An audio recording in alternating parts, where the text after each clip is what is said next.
Good evening, everyone. Good evening, everyone. We will call the City Council meeting to order for October 7, 2013. First order of business is the roll call. Charlene. Estes.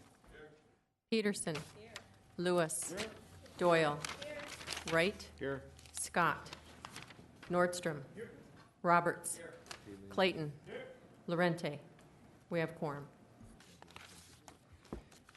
We have a quorum, and now we will proceed with the invocation. We'll recognize Scott Holgren from First Christian Church. You are welcome to participate, but are not required. Let's bow together. Our Father God, keeper of the storehouses of snow, as the book of Job tells us, we come to you this evening giving thanks in all things. And we're grateful for the overall safety of our city's residents through this past storm. Father, we're thankful for the resources that are available in our city to enable survival and recovery. And Father, we're thankful for protecting our police officers and our firefighters. Father, our city crews, all those that are in emergency services and are there to help us to dig out and to recover and get back to a normal way of life. Father, as your word tells us, we seek to find your good in all things. And so, Father God, we ask that you protect and help those residents who are still under the effects of the storm, and that you bring them swift assistance. And Father, we ask tonight, too, just special remembrance that you help the plight of our livestock producers and the losses that they have suffered. Father, we also ask that now you bring wisdom and discernment to our city officials as they discuss and they decide what's best for our city.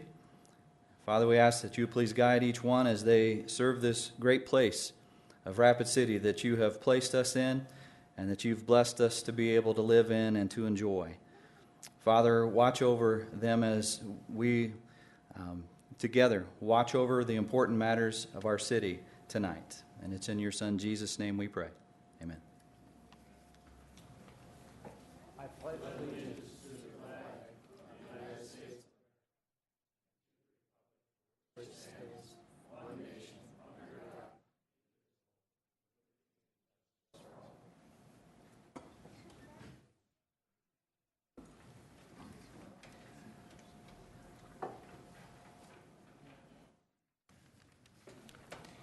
We will now proceed with the adoption of the agenda. We do have one item to add so far, and council members or staff, hit your lights if you'd like to add additional items.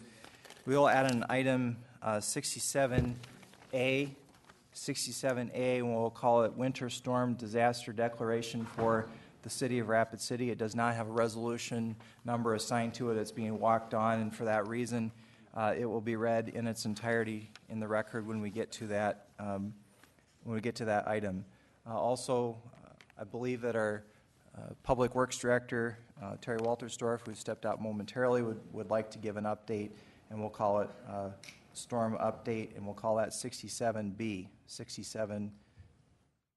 So 67A is the Winter Storm Declaration, the disaster, and 67B will be an update generally from Terry Waltersdorf and other staff. Any additional items to add to tonight's agenda? Seeing none, do we have a motion to approve the agenda? We have a motion by Nordstrom and a second by Clayton to approve the agenda with the addition of 67A and B. Any discussion? Seeing none. All in favor say aye. Aye. Opposed? Motion carries. We are now on to item number 2. The Citizen of the Month for Ward 3 has been moved to October 21, so we'll move on to item number 2, and if Brad Estes from the council and Denise Baldwin and Christine could join me down front along with Roger Gallimore.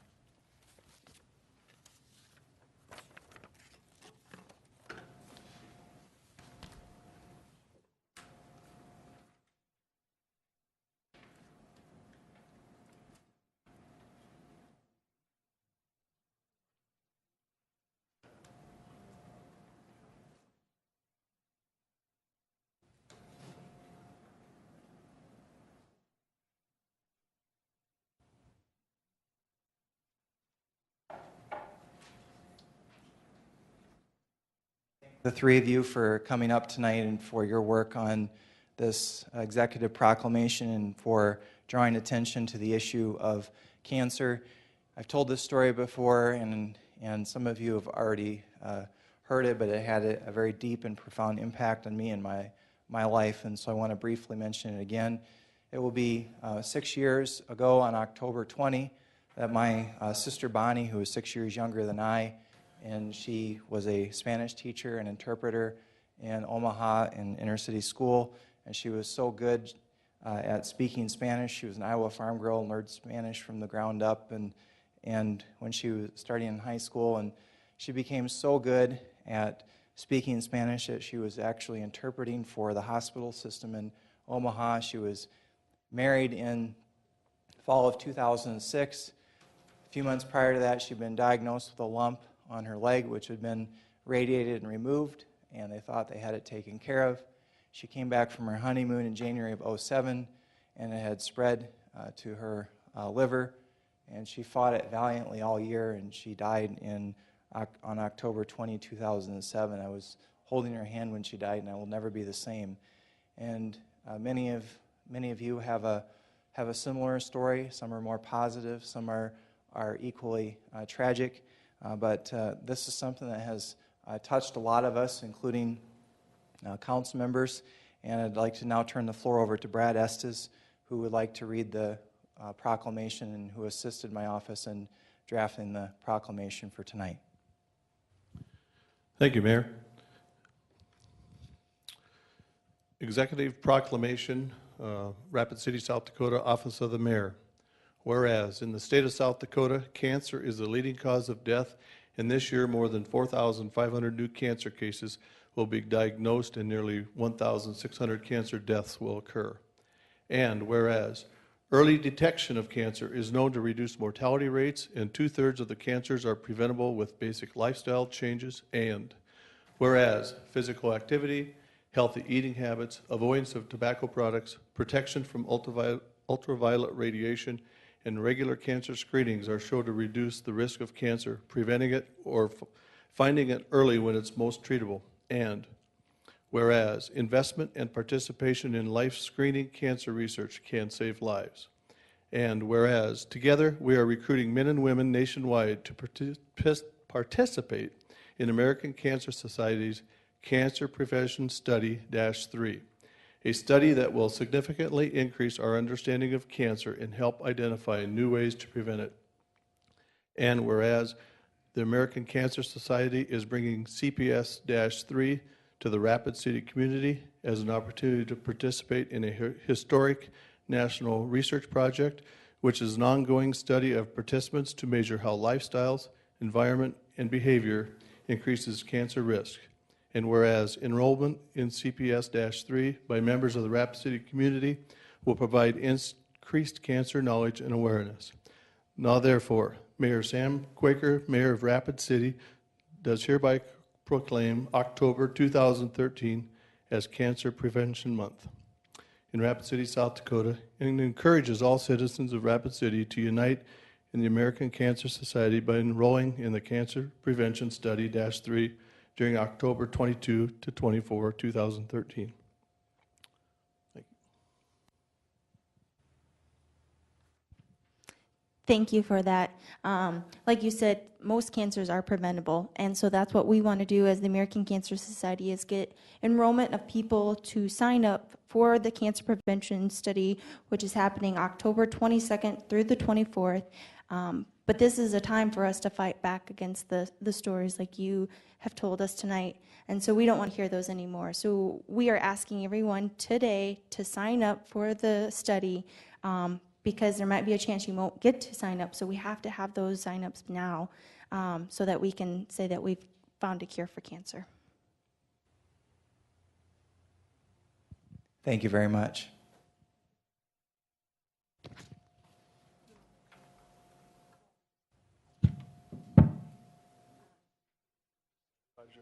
I'll get over here.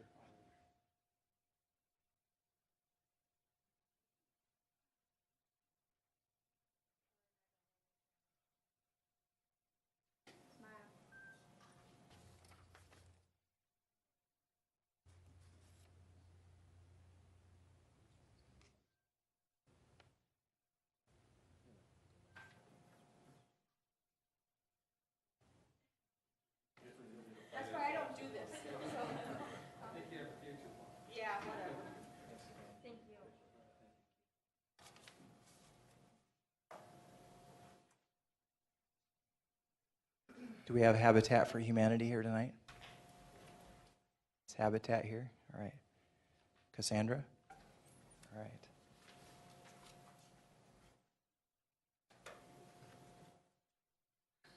We have a proclamation that we do annually, I believe, for World Habitat Day.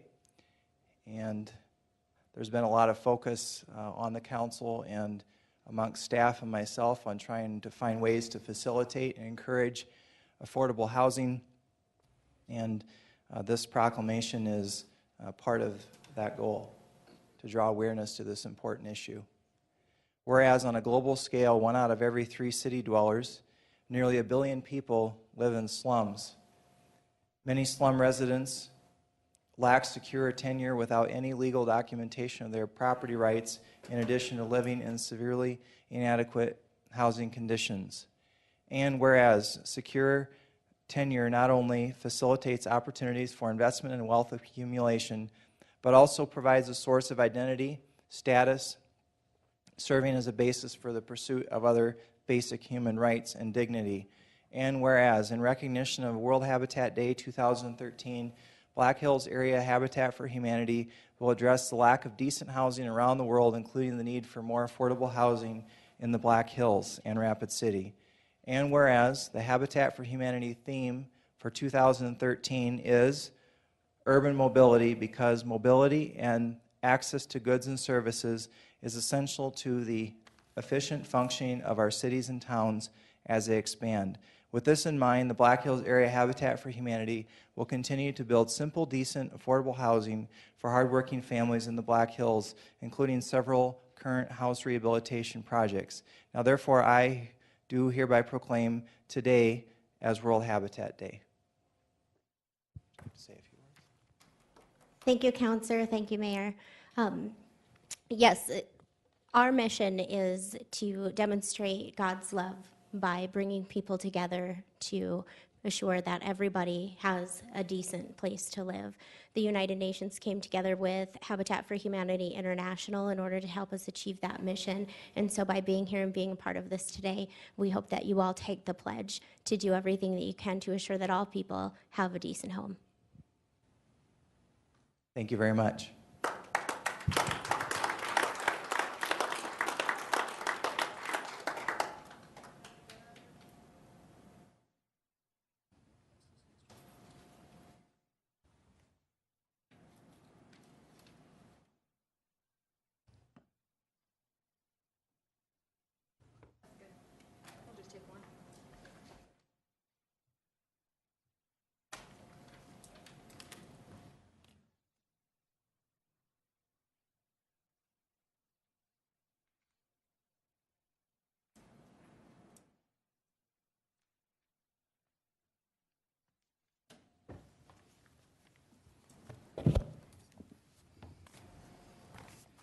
One more note regarding the proclamations. I just wanted to mention that the Cancer Prevention Study, or CPS-3 as it's called, information is available at cps3rapidcity.org. Again, that's www.cps, as in Cancer Prevention Study, the number 3, rapidcity.org. No dashes or spaces. So I encourage you to check out that website. Again, that's www.cps3rapidcity.org. It's an honor for our community to be chosen for this award of this study, and we want to encourage as many citizens to sign up for it as possible. We're now on to general public comment. This is a time for members of the public to discuss or express concerns on any issue not on the agenda. Sorry, I'll try that again. Agenda. And I do not have any speaker request forms for general public comment time. Have I missed anyone? Very good. We will move on then to item number 4 through 51. Public comment is now open on items 4 through 51. I do not have any speaker request forms for items 4 through 51. Have I missed anyone? Seeing none, public comment is now closed for those items. Any council members like to remove any items 4 through 51 for separate consideration, please hit your light now. We'll first go to Richie Nordstrom. Richie. Thank you, Mayor. Item 13, please. Item 13, anybody else? Seeing none, do we have a motion to approve the balance of consent? Okay, we have a motion by Peterson and a second by Roberts to approve items 4 through 51 with the exception of 13 for separate consideration. All in favor say aye. Aye. Opposed? Motion carries. Item number 13, Richie, could you read this into the record for us? Thank you, Mayor. Number 13 is to authorize the staff to advertise for bids for Seeger Drive reconstruction, Dias Avenue to 143rd Avenue, with an estimated cost of $6,850,000, and I move to approve. Second. Motion by Nordstrom, second by Roberts. Any discussion on item 13? Yes, I Richie? do. Thank you, Mayor. I just wanted to inform the public, primarily up in Seeger Drive area, that we are making progress. It's a very long, complicated project that's going to get done for Seeger Drive. And I just want to thank the staff for bringing this forward in a timely fashion. And as complicated it is, I just wanted to say thank you very much and the people express their gratitude from up there as well. Thank you, Mayor. Thank you, Richie. Any further discussion on item 13? Seeing none, all in favor say aye. Aye. Opposed? Motion carries. We're now on public comment for items 52 through 67. Public comment is open on items 52 through 67. And we'll start off with Pat Hahn on item 52 and 53.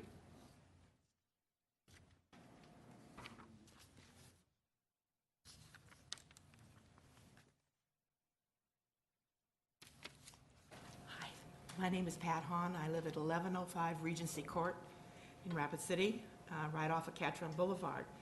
And I came tonight to represent some of my neighbors who were unable to get here tonight. We are definitely opposed to this rezoning. We've already been approved to have 240 apartments across from Wellington Drive access point on Catron. That would translate, I think I sent an email to all of you, to roughly 360 vehicles. There is no light, and the access is very difficult at the present time. And we have no information on how many apartments that this person is requesting to go in to meet that same access point. So those of us coming out of Wellington, those of them coming from the new apartment complex, which has been approved, and then now an additional group of apartments. And so I just came tonight to tell you that we are definitely opposed. We'd like to see a traffic study, and because once you approve this, it'll be very difficult to change it back if it's not conceivable to have that many apartments on one access point. Thank you. Thank you, Pat. We'll now go to Karen Bowman, also on items 52 and 53.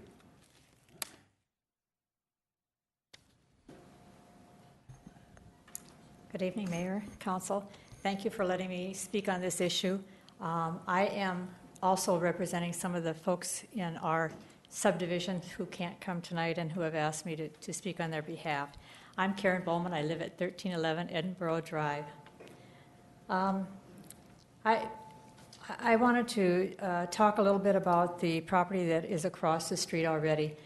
There's a piece of property right next to this area that's being rezoned, and it has already been approved to have 240 units on that. It was zoned MDR previously, and so through a plan development, that has already been approved. So we already know that that is there.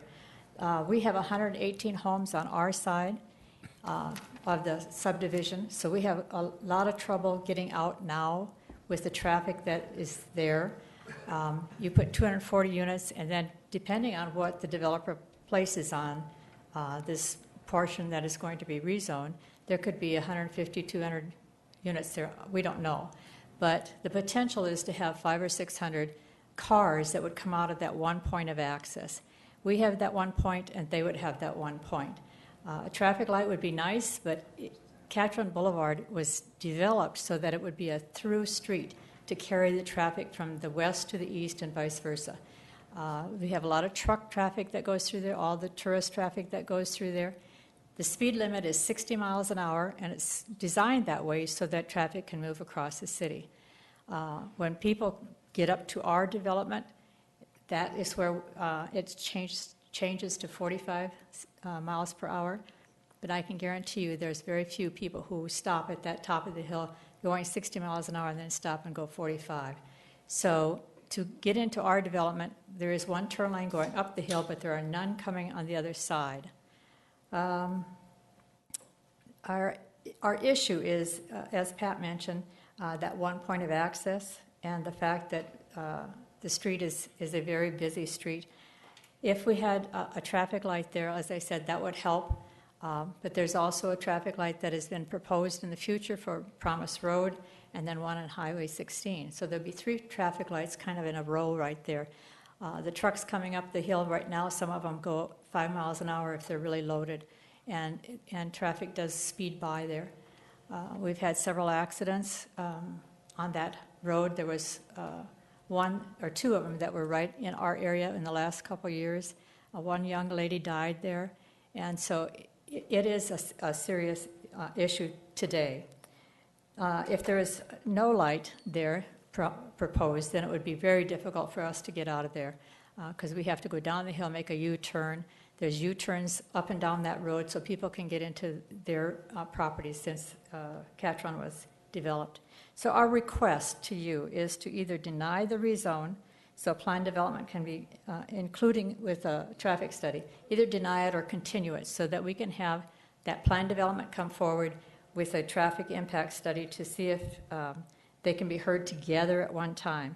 Then you as a city council and we as neighbors would know if that land use and the rezoning of these properties for higher density development at that area is really appropriate. Thank you. Thank you, Karen, and we'll now recognize Hanny Shaffey. Good evening, Hanny. Good evening, sir. Representing the applicant? Yes, sir. My name is Hanny Shaffey with Dream Design International, representing the applicant. Several issues at hand. I think you probably received or you've seen the letters to the Planning Commission. There were approximately 8 letters to the Planning Commission, and they were valid concerns, and they're all centered around traffic. The traffic conditions that exist there, we share the same concerns that the neighbors on the south side have. Unfortunately, rezoning this really does not impact the concerns or does not change them. As a matter of fact, rezoning this may allow the first step to go forward, which is basically we're requesting rezoning this with the stipulation that a traffic study be submitted with the initial plan development. This property is being rezoned into medium density residential with a PRD, which means nothing can be built there without your input and without the input of the neighbors to the south, including the concerns that they have. And prior to addressing those concerns, nothing can be built on this property. But to start the process, the first step is the rezoning, because the current owners are not the ones who are developing the property. It's somebody else who would be investing a lot of money into buying it, and without the rezoning, they will not be buying it. The point of access, which is right immediately across from Wellington Drive, is currently a one point of access across onto this property.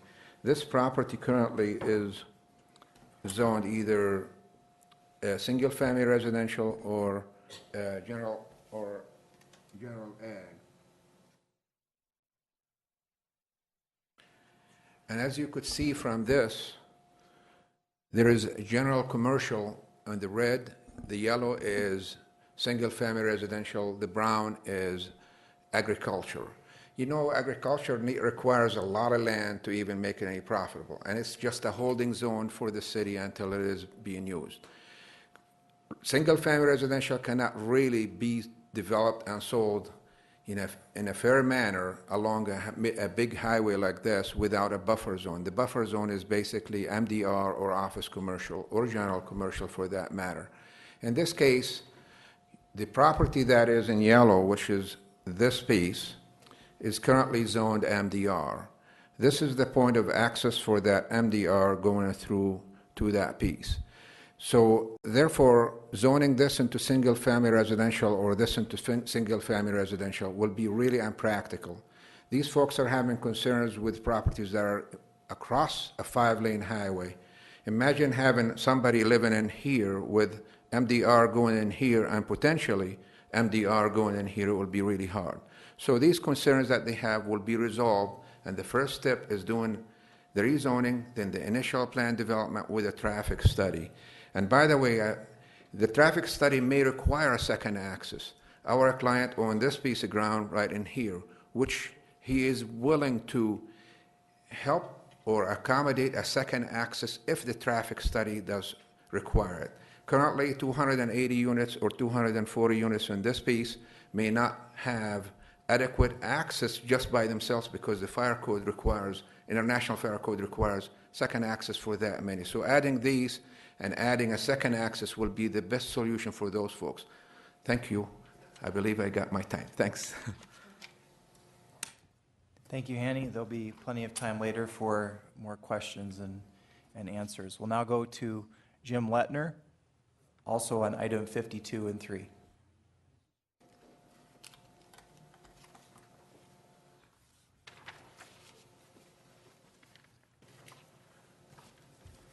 Good evening. My name is Jim Letner. I wish I had Hanny's well-organized graphic to better explain where we sit in relation to this whole deal. We have the 20-acre parcel that is, thank you, Hanny.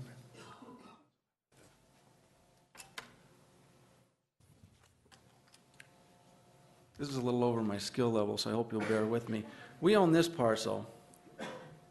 The applicant owns this parcel. The Department of Transportation owns this parcel. As Hanny indicated, we have been approved for an initial plan development with 240 units on our parcel, that being contingent upon conducting a traffic impact study. To make this as clear as I can, we are not opposed to having more multifamily development next to us. I don't want to come across that way. We don't want to be the only ones with apartments up there. Our biggest concern is that as you increase the density on these two parcels, it's going to inspire additional infrastructure cost. And we, of course, bought ours zoned MDR, and our primary concern is that the additional density will potentially inspire hundreds of thousands of dollars in infrastructure cost.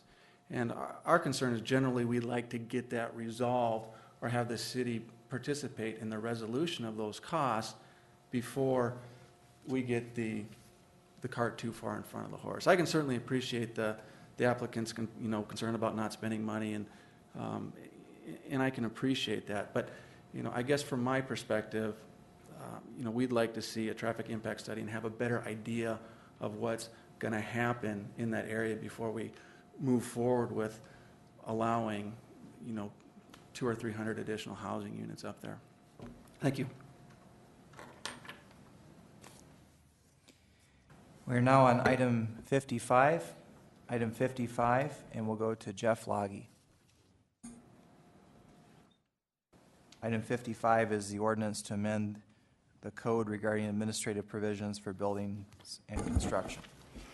I am Jeff Loggy from Rapid City. I am here as, I believe, the only member that sat on the committee for the revision of the original ordinance, which is 5889. If all of you remember, 5889 was basically a complete change of the licensing for residential and commercial contractors, as well as the appeals boards and everything that goes with those, with the revisions to codes. And as of right now, when we sat on that committee, what's brought forward to you in 5959 was agreed to in our committee, which was comprised of 2 commercial contractors, 2 residential contractors, kind of an independent person that that chaired the committee, as well as input from the staff and building inspection and public works and also legal. But as of right now, I guess there was some information that came through that perhaps maybe there'd be some revisions made to this ordinance. One being the potential of if during a code review, if that were to be denied by that committee, it would be forwarded to this chambers if somebody wanted to appeal it. I don't believe there's any hard feelings either way on code issues. I guess that would be more up to this committee whether they would feel comfortable addressing a code revision. One thing, and I can't remember specifically if that's addressed to this, but if there was a licensing issue, I believe that should still be appealed to this committee versus a board of such type. The second committee, or the second issue was the grandfathering for commercial licenses for those people that could prove that they had pulled commercial permits in the last, I believe it was 3 years, and have to have so much information to bring forward. That would still get approved by building inspection to determine whether or not they would get grandfathered in on the commercial license. And that would be open to essentially everybody that can prove that they meet the criteria. So I guess I'm in favor of leaving this ordinance as is, but could understand if this council was a little apprehensive as far as approving appeals to any of the building codes. Thank you. Thank you, Jeff. And we'll now go to Rick Askvig.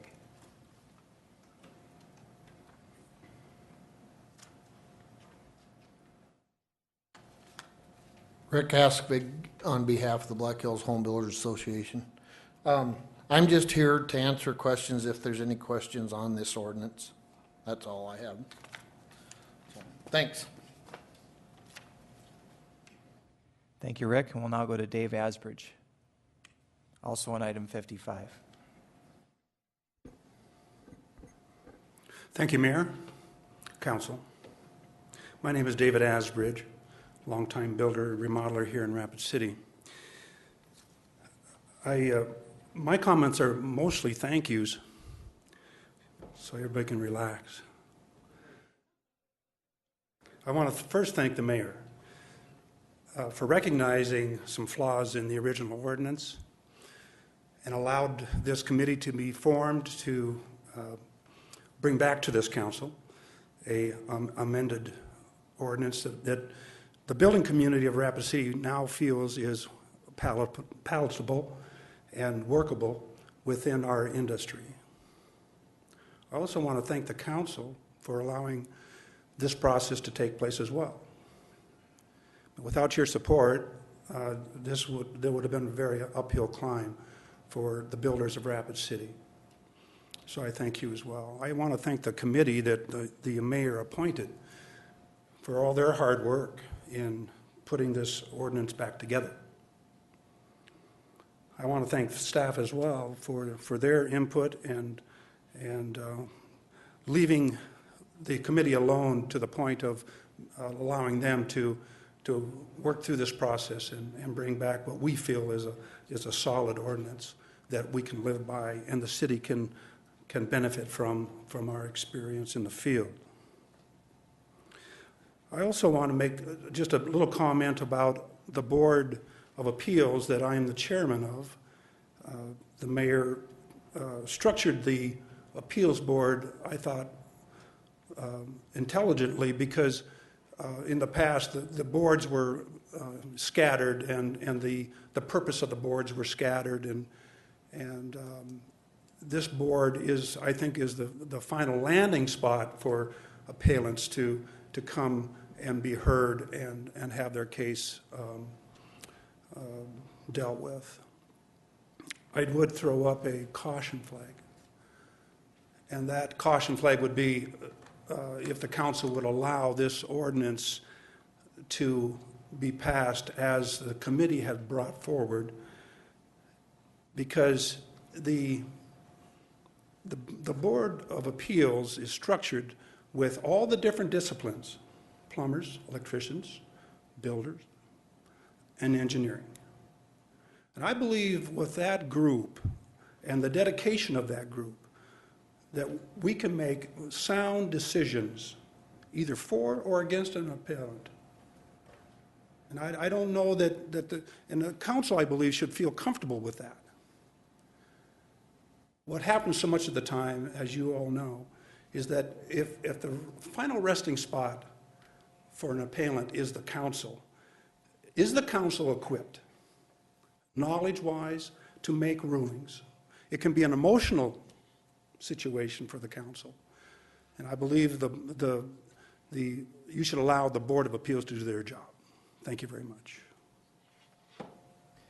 Thank you, Dave. We're now on to item 56, which is the Human Relations Commission ordinance. And we'll first go to Sue Timmons, the Vice Chair of the Human Relations Commission. Good evening. Good evening. We're here this evening just to ask your support for an ordinance change.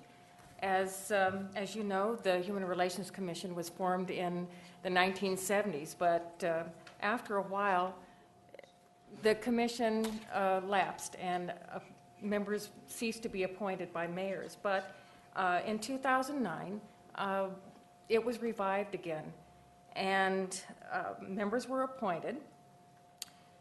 At that time also, the City Council reviewed the ordinance that governed the original Human Relations Commission and decided at that time that to remove subpoena power. As we began to receive complaints, investigated, and attempted to process them, we soon encountered barriers to completing those investigations because we didn't have the ability to require a response from the parties named in the discrimination complaint. And we couldn't assure witnesses that they would be protected from retaliation. We find that if a complainant or if a witness is afraid to come forth and give information, that it might cost them their job, that if they are subpoenaed, they can say to their employer, we had to give the information. So it's a protection for them. The commission is tasked to be a neutral finder of fact. We need to be impartial in our investigations, and we do our best to carry that out. It's important for both sides of the story to come out. And if we have a complaint and the person complained against decides they don't want to respond or they ignore us, we only get one half of the story. And the complainant feels like there's no other place to go. They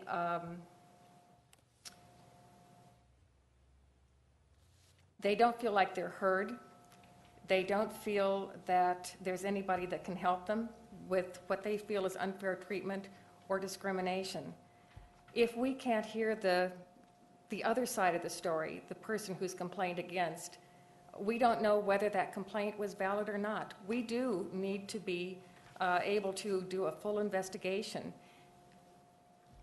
Our only recourse is mediation, and we feel that that is a good thing. It's free. It's a no-fault type of process that we go through. Out of that, both parties can feel like their points can be heard. Policies can be changed if they need to be.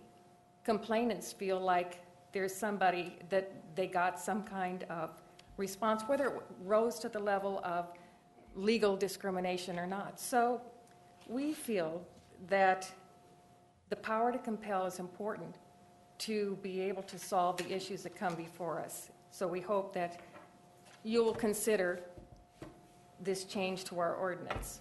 Thank you. Thank you, Sue. We'll now go to Jay Davis.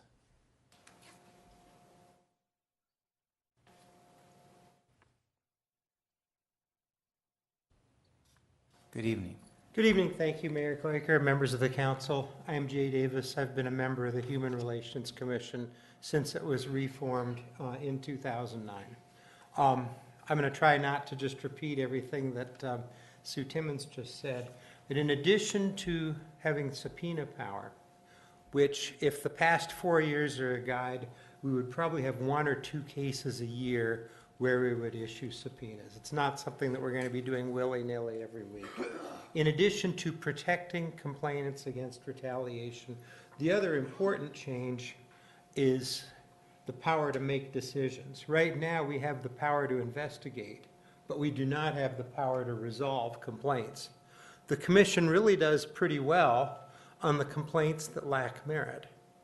And of the complaints that we've received, there's probably 80 or 90% that we find either lack merit, they don't really state a claim of discrimination, or we lack jurisdiction to consider them because they're a complaint against the city, county, the judicial system, court system, or some other governmental body. We can't hear those complaints. So we do okay on those, but we have problems with the cases that are a close call, which seem to have merit. And we can't get to the bottom of it and hear both sides. The original commission, as formed in the 1970s, did have the power to resolve complaints and did have subpoena power. I've never heard that it was abused. Ultimately, the commission itself petered out. Now, Mayor Quaker has proposed that we also try to become a FEPA. That's alphabet soup, but Fair Employment Practices Agency, like the state of South Dakota, like the city of Sioux Falls. If we're going to become a FEPA, the main advantage to that, it seems, is that complaints of discrimination can be resolved closer to home by a local authority and not shunted to federal bureaucracy in Denver, Minneapolis, Chicago, wherever. But to have that FEPA designation, we're going to need to have the power to make decisions, subpoena power, and the power to protect against retaliation. Otherwise, our ordinance is too weak. The status quo is not serving the public because we lack teeth. People come to us and then they're disillusioned with the outcome. The changes to the ordinance are positive changes. I do, and I think every member of our current commission does, ask for your support for the amendments contained in item 56. Thank you. Thank you, Jay. We'll now go to Wayne Gilbert, also on item 56. Thank you, Mayor. I have served on the commission since it was formed. There are only 2 points I want to make tonight. The first has to do with credibility, and the second has to do with locality.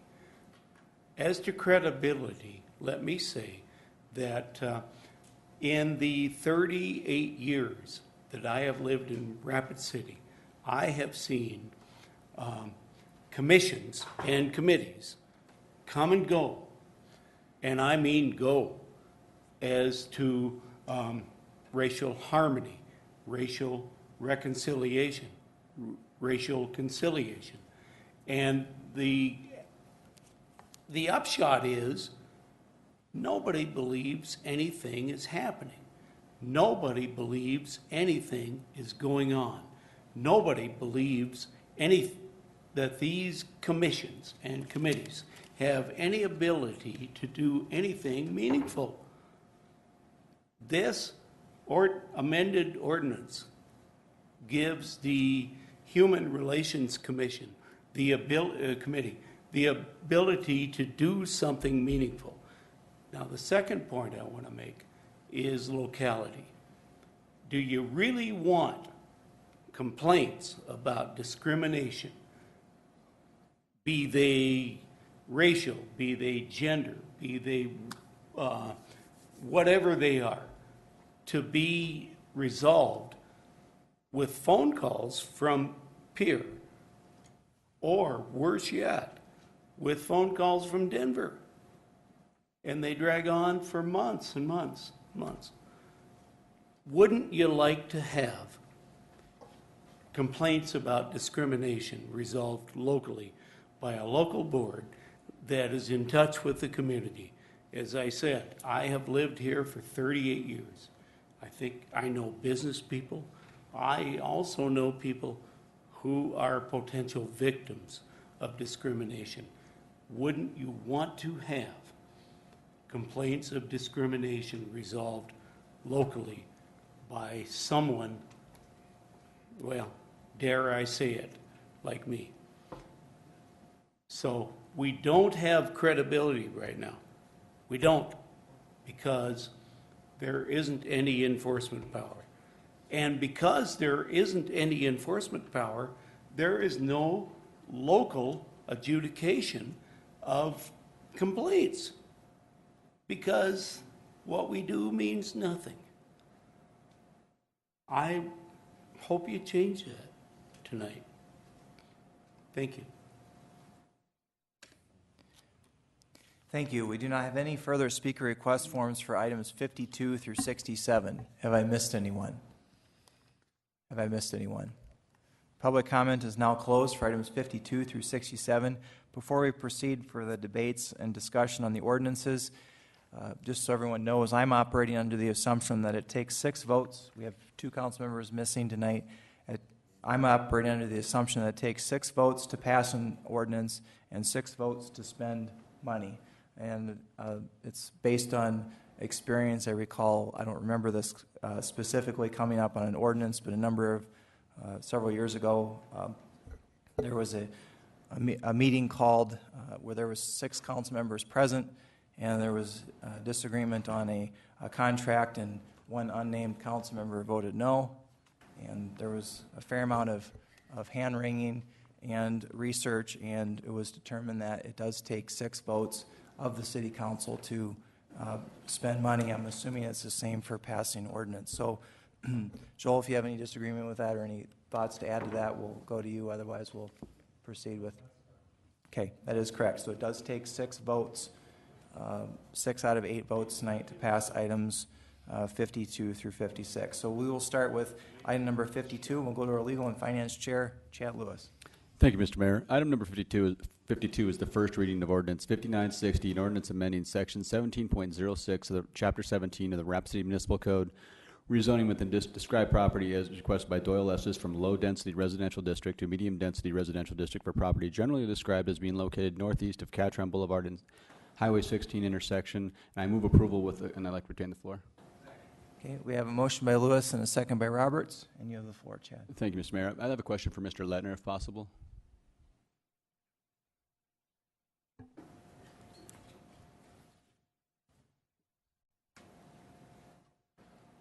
I hope you give me an easy one.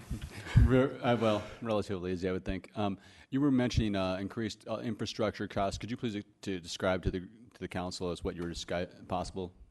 Well, we've been approved for 240 units, and what will happen as we get higher densities, we'll reach thresholds that will require a right deceleration lane, a traffic signal, and when we reach those, we don't know without some kind of a study on that. You know, whether 150 units requires a deceleration lane, whether 350 units causes the need for a traffic light, or whether over 200 units might inspire two points of access. There's some uncertainty there, and the sum of it is we could end up with literally hundreds of thousands of dollars in infrastructure costs, which we wouldn't have if the property hadn't been rezoned. You know, that being said, you know, we want to be treated fairly in that when we bought the property, it was zoned MDR.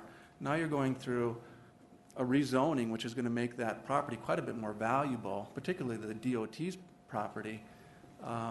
And, you know, I guess our feeling is in that rezoning and in that additional value that's created, we shouldn't be responsible in somehow in the development of this of paying for all of the costs associated with that higher density. Okay, ask a question of Mr. Brett Limbaugh, please. Brett, I'm sure this is the right person to ask. Would this cost be passed on to Mr. Lettner exclusively, or how would it be distributed? Do you have any idea if it was to come back if his recommendations were correct? Well, I think what's going on here is both of these applicants may develop one at a time or simultaneously. So we'll look at the traffic studies for each of the individual developments and make a determination. This is really more of an engineering question, planning question, on whether or not the appropriate signalization is in place and whether or not the appropriate laneage or ACEL, DCEL lanes are in place. So who would be required to pay for that, the applicant or the First Mr. come, first serve. Okay. So what we're going to need to do, and what I would hope that Mr. Lettner would do with the applicants, is to get together, put their heads together, and figure out how they wanted to share proportionally the costs of any intersection improvements. I think that would be fair.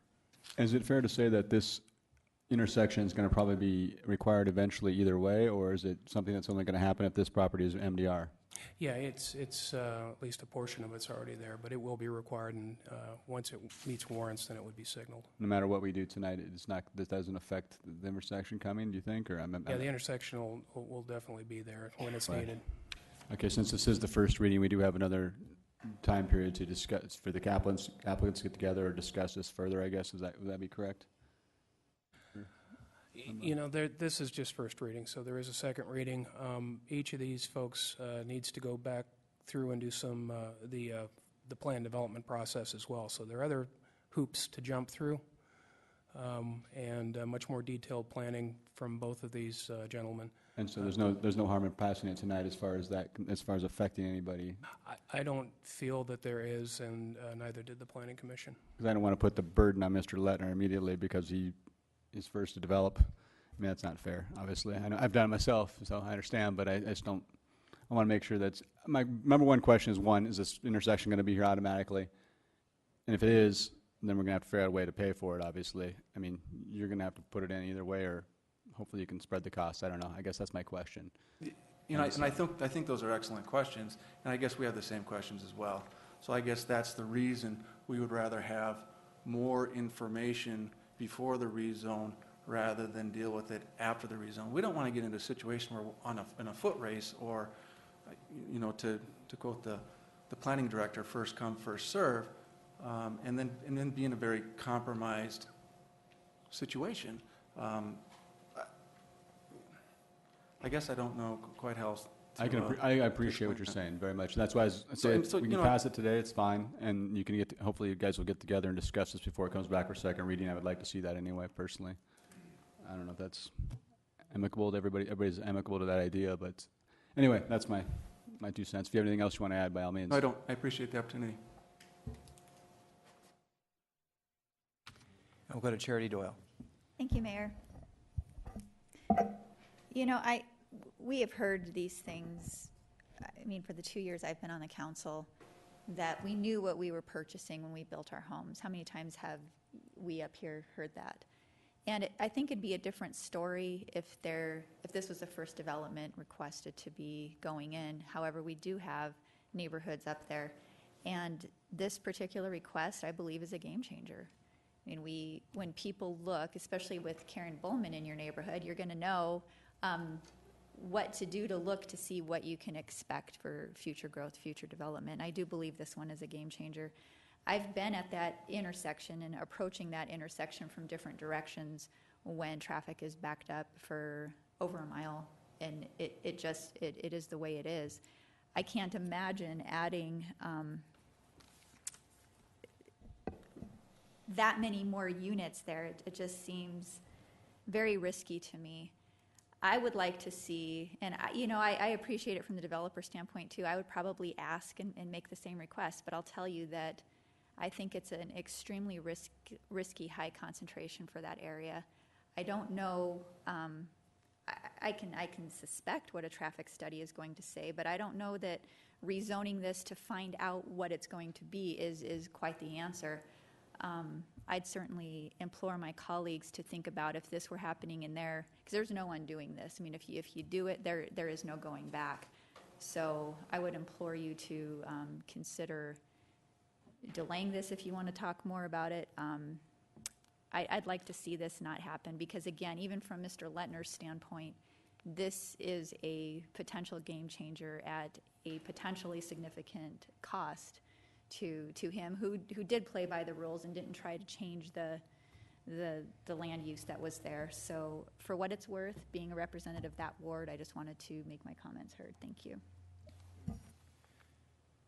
Thank you, Charity, and we'll go to Chad Lewis. Chad. Thank you, thank you, Mr. Mayor. And just in defense of my fellow developers, I don't think it's a game. I mean, it's not playing by the rules to change to request a land change. I think, or density change. That happens all the time. That's pretty much. Well, you know, and I guess I've I've heard that excuse a lot of times, in a lot of arguments, and I'm just my argument's always, if you don't like what's built there, then you go buy the land and you do it yourself. Because this is America, and you know, this is the way the world works. I'm sorry for the people that live there, but you know, it's a vacant lot, and anything can go there, and that's just something that people, buyer beware, every single time. So zoning, that's fine, but zoning is always open to change, and that's part of being an American. So I yield the floor. Jerry Wright.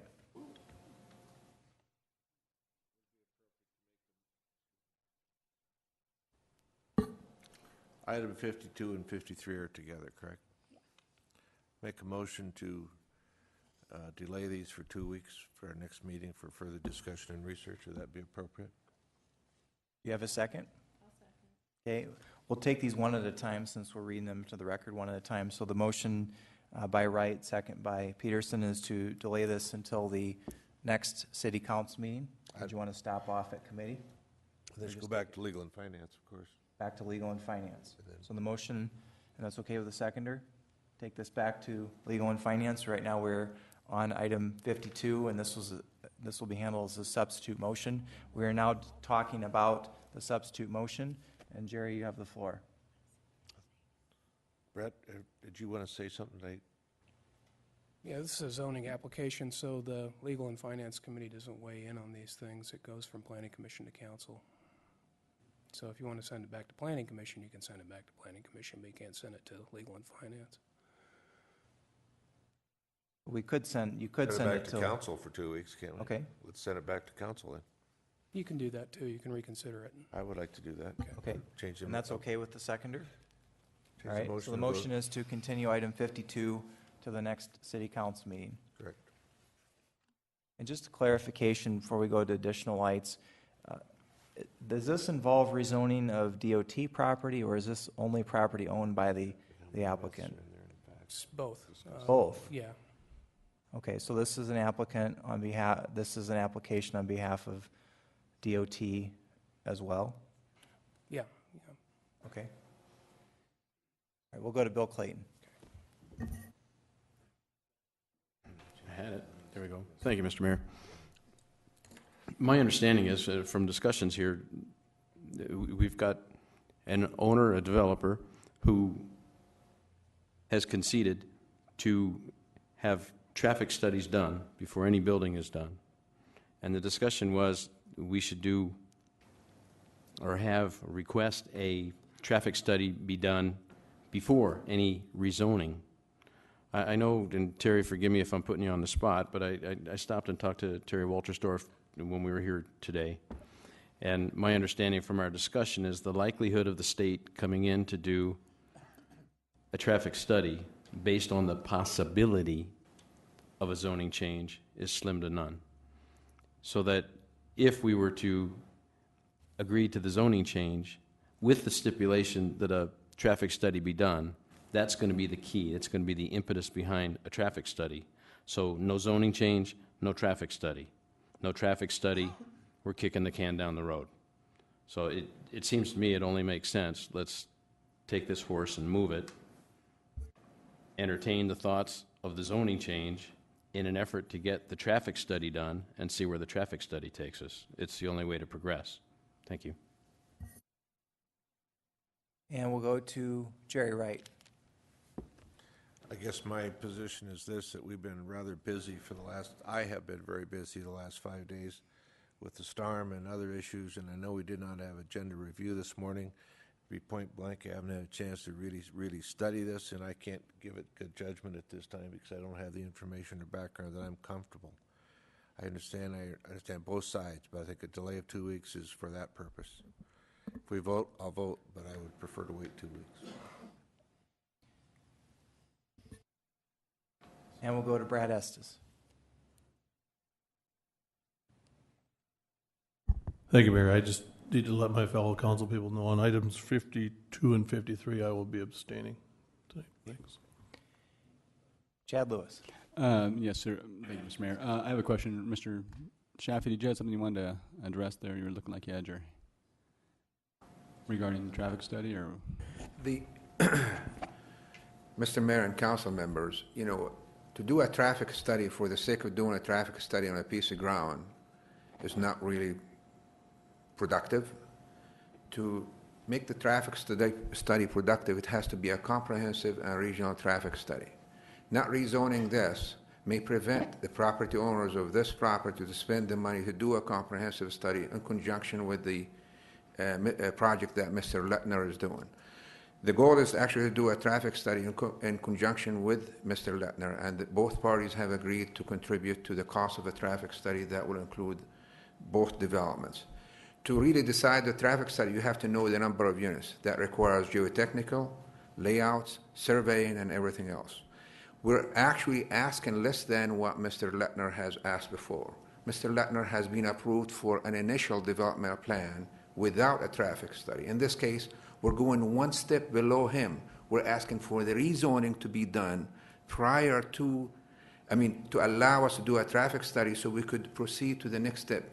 And before the initial development plan, which is where Mr. Lettner is at today, we're saying we're going to submit a traffic study to decide how many units and what kind of improvements and what kind of cost sharings we're going to have to do with Mr. Lettner. Currently, there is no right turn lane into that properties. So therefore, a turn lane will be required even if you build 3 homes, most likely, similar to what has been done in other places. So that cost can be shared by both parties.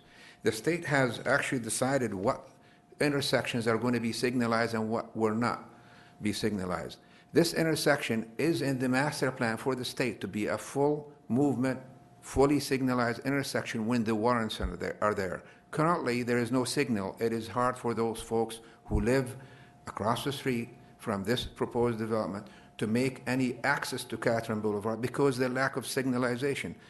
Potentially, these 2 projects may create the warrants that are needed for the signalization and may also require a second access to be done for the north side, which our client is willing to provide the second access. If his property is not rezoned, we're going to be stuck with 240 units that may have 1 access and may not have a signal and may contribute to a lot less safe environment than what we have today. Approving this project will allow the first step to go forward, which is basically the signal or the traffic study, which will calculate the type of improvements and also the number of units. There is a lot of money to be spent prior to getting to the stage of the traffic study. But folks, this is not the first, and by the way, continuing it really does not make any sense. And the reason I say that is basically this is the first reading, so you're going to see it again in 2 weeks after approving the first reading, so which allows you more time to ask any questions and do any research that you require or that you may desire, and we'll be more than happy to make ourselves available and make our clients available to address any concerns other than traffic that the neighbors have. Traffic concerns can be resolved with technical data and technical studies. Doing the traffic study will be the first step, but cannot be started, and money cannot be spent on that without determining the number of units, the layouts, and what have you, which requires a lot more money than just the traffic study. So please, I urge you to pass this for the good of the neighborhood, not just for the good of this property, because I think this project may contribute to making that neighborhood a lot safer than what it is today. And I guarantee you, none of you would want to live potentially across the street, where apartments are accessing your property. This property will be accessed by Mr. Lettner's property to get to his property from Catherine Boulevard. And I'm sure a single-family home will not be sellable, number 1. Number 2, rezoning this into MDR does not really entitle the property owner to go and build an apartment on it. We have a lot of MDR properties that we could not build more than a twin home in them or a single-family home, and the reason for that is because of the issues that relate to traffic or relate to sewer and water and what have you, which those are major issues that will be analyzed prior to doing initial development. So this is a full comprehensive plan and a full comprehensive study that is needed to really do it properly. Otherwise, we're going to come back down the road and the train has left the station, and all of a sudden we have a lot bigger problem than what we have today. I hope you could understand that. Thank you. Thank you, thank you, Mr. Chappie. I guess I'll yield the floor, and Jerry can ask questions to the next applicant.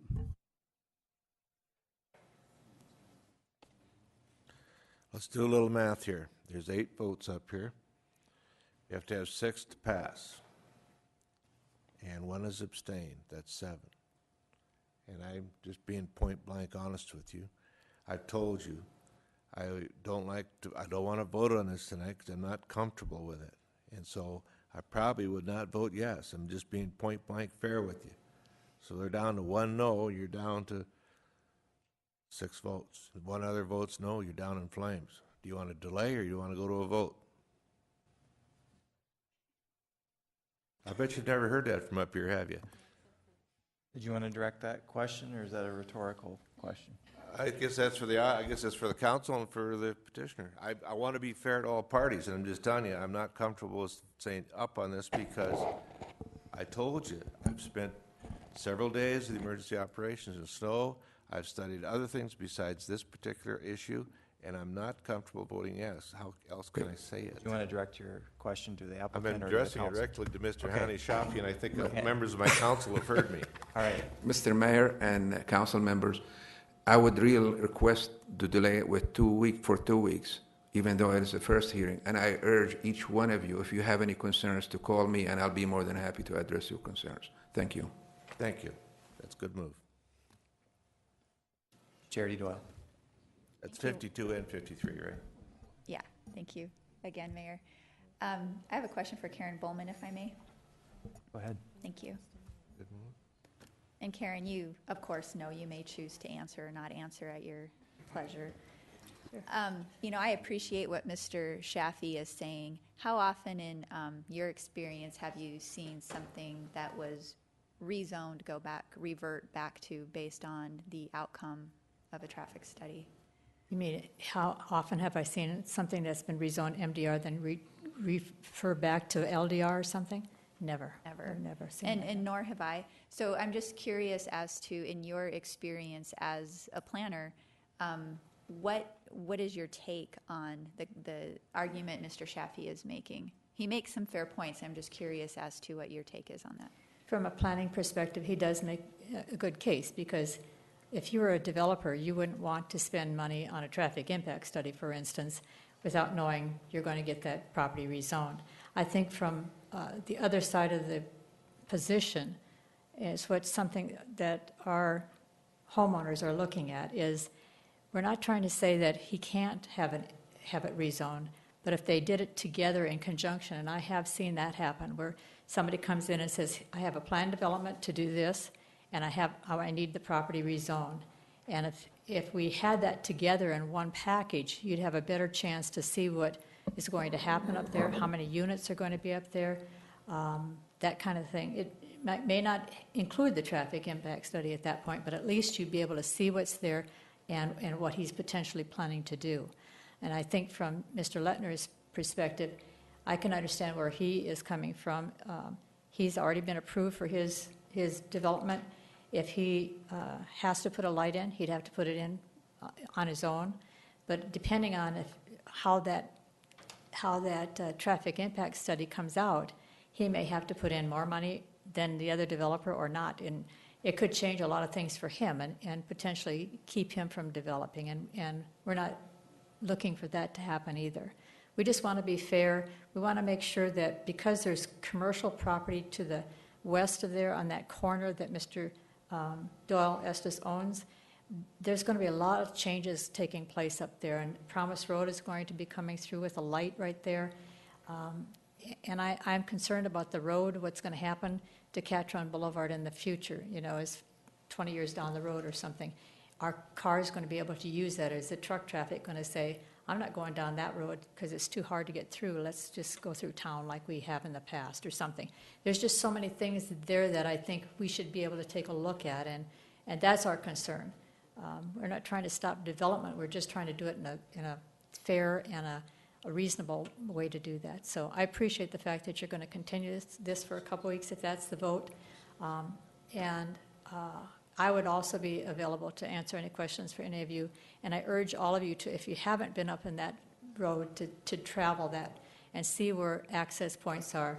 There's no turn lanes to get into our development from the west to the east. And as we come through, especially in icy weather, it is very difficult when people are going 45, 50 miles an hour around that curve, and we have to turn into our development. So that's a DOT issue, and we will be talking with DOT about that ourselves, whether this gets approved or not. But I appreciate the comments and questions. I hope I answered your question. I appreciate you answering my questions. Thank you. You bet. Any further discussion on the motion? The motion is to continue item 52 until the October 21 City Council meeting. Any further discussion? All in favor of the continuation, please say aye. Aye. Opposed? Motion carries with one abstention from Brad Estes. 53, Chad. Item number 53 is first reading of ordinance 5961, an ordinance amending section 17.06 of Chapter 17 of the Rapid City Municipal Code, rezoning described property as requested from Doyle Estes from General Agricultural District to Medium Density Residential District for property generally described as being located northeast of Catron Boulevard and Highway 16 intersection. And I move to continue this item until the October 21st council meeting. We have a motion by Lewis and a second by Peterson. Could we put up the map real quick, just so we're on the same page? There's two properties involved.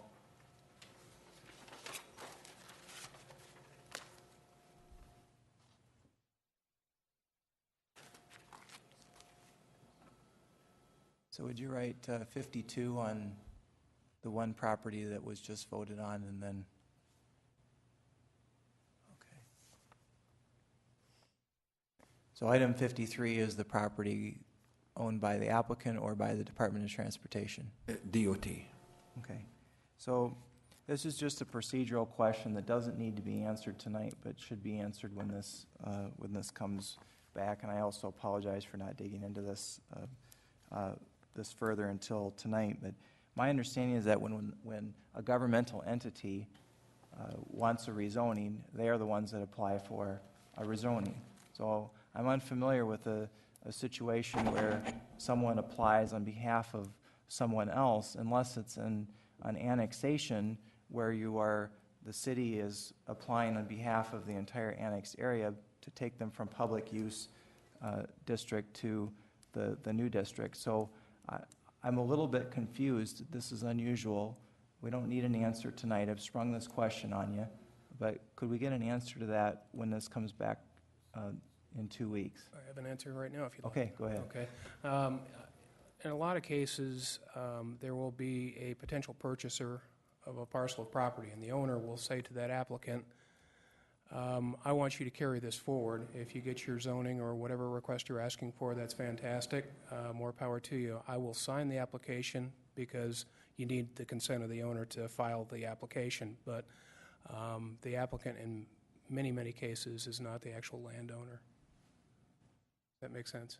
So there must be a purchase agreement then between Absolutely. the Department of Transportation and the applicant. Yeah, what you'll do in your purchase agreement is there'll usually be provisions in there for entitlements. And so a landowner would tell an applicant, I'll give you 6 months or 9 months for you to go through the governmental approval process. And if you get your approvals, then the contract is still good. If you don't, well, the contract's no good, and they decide whether or not they're going to give them back their deposit.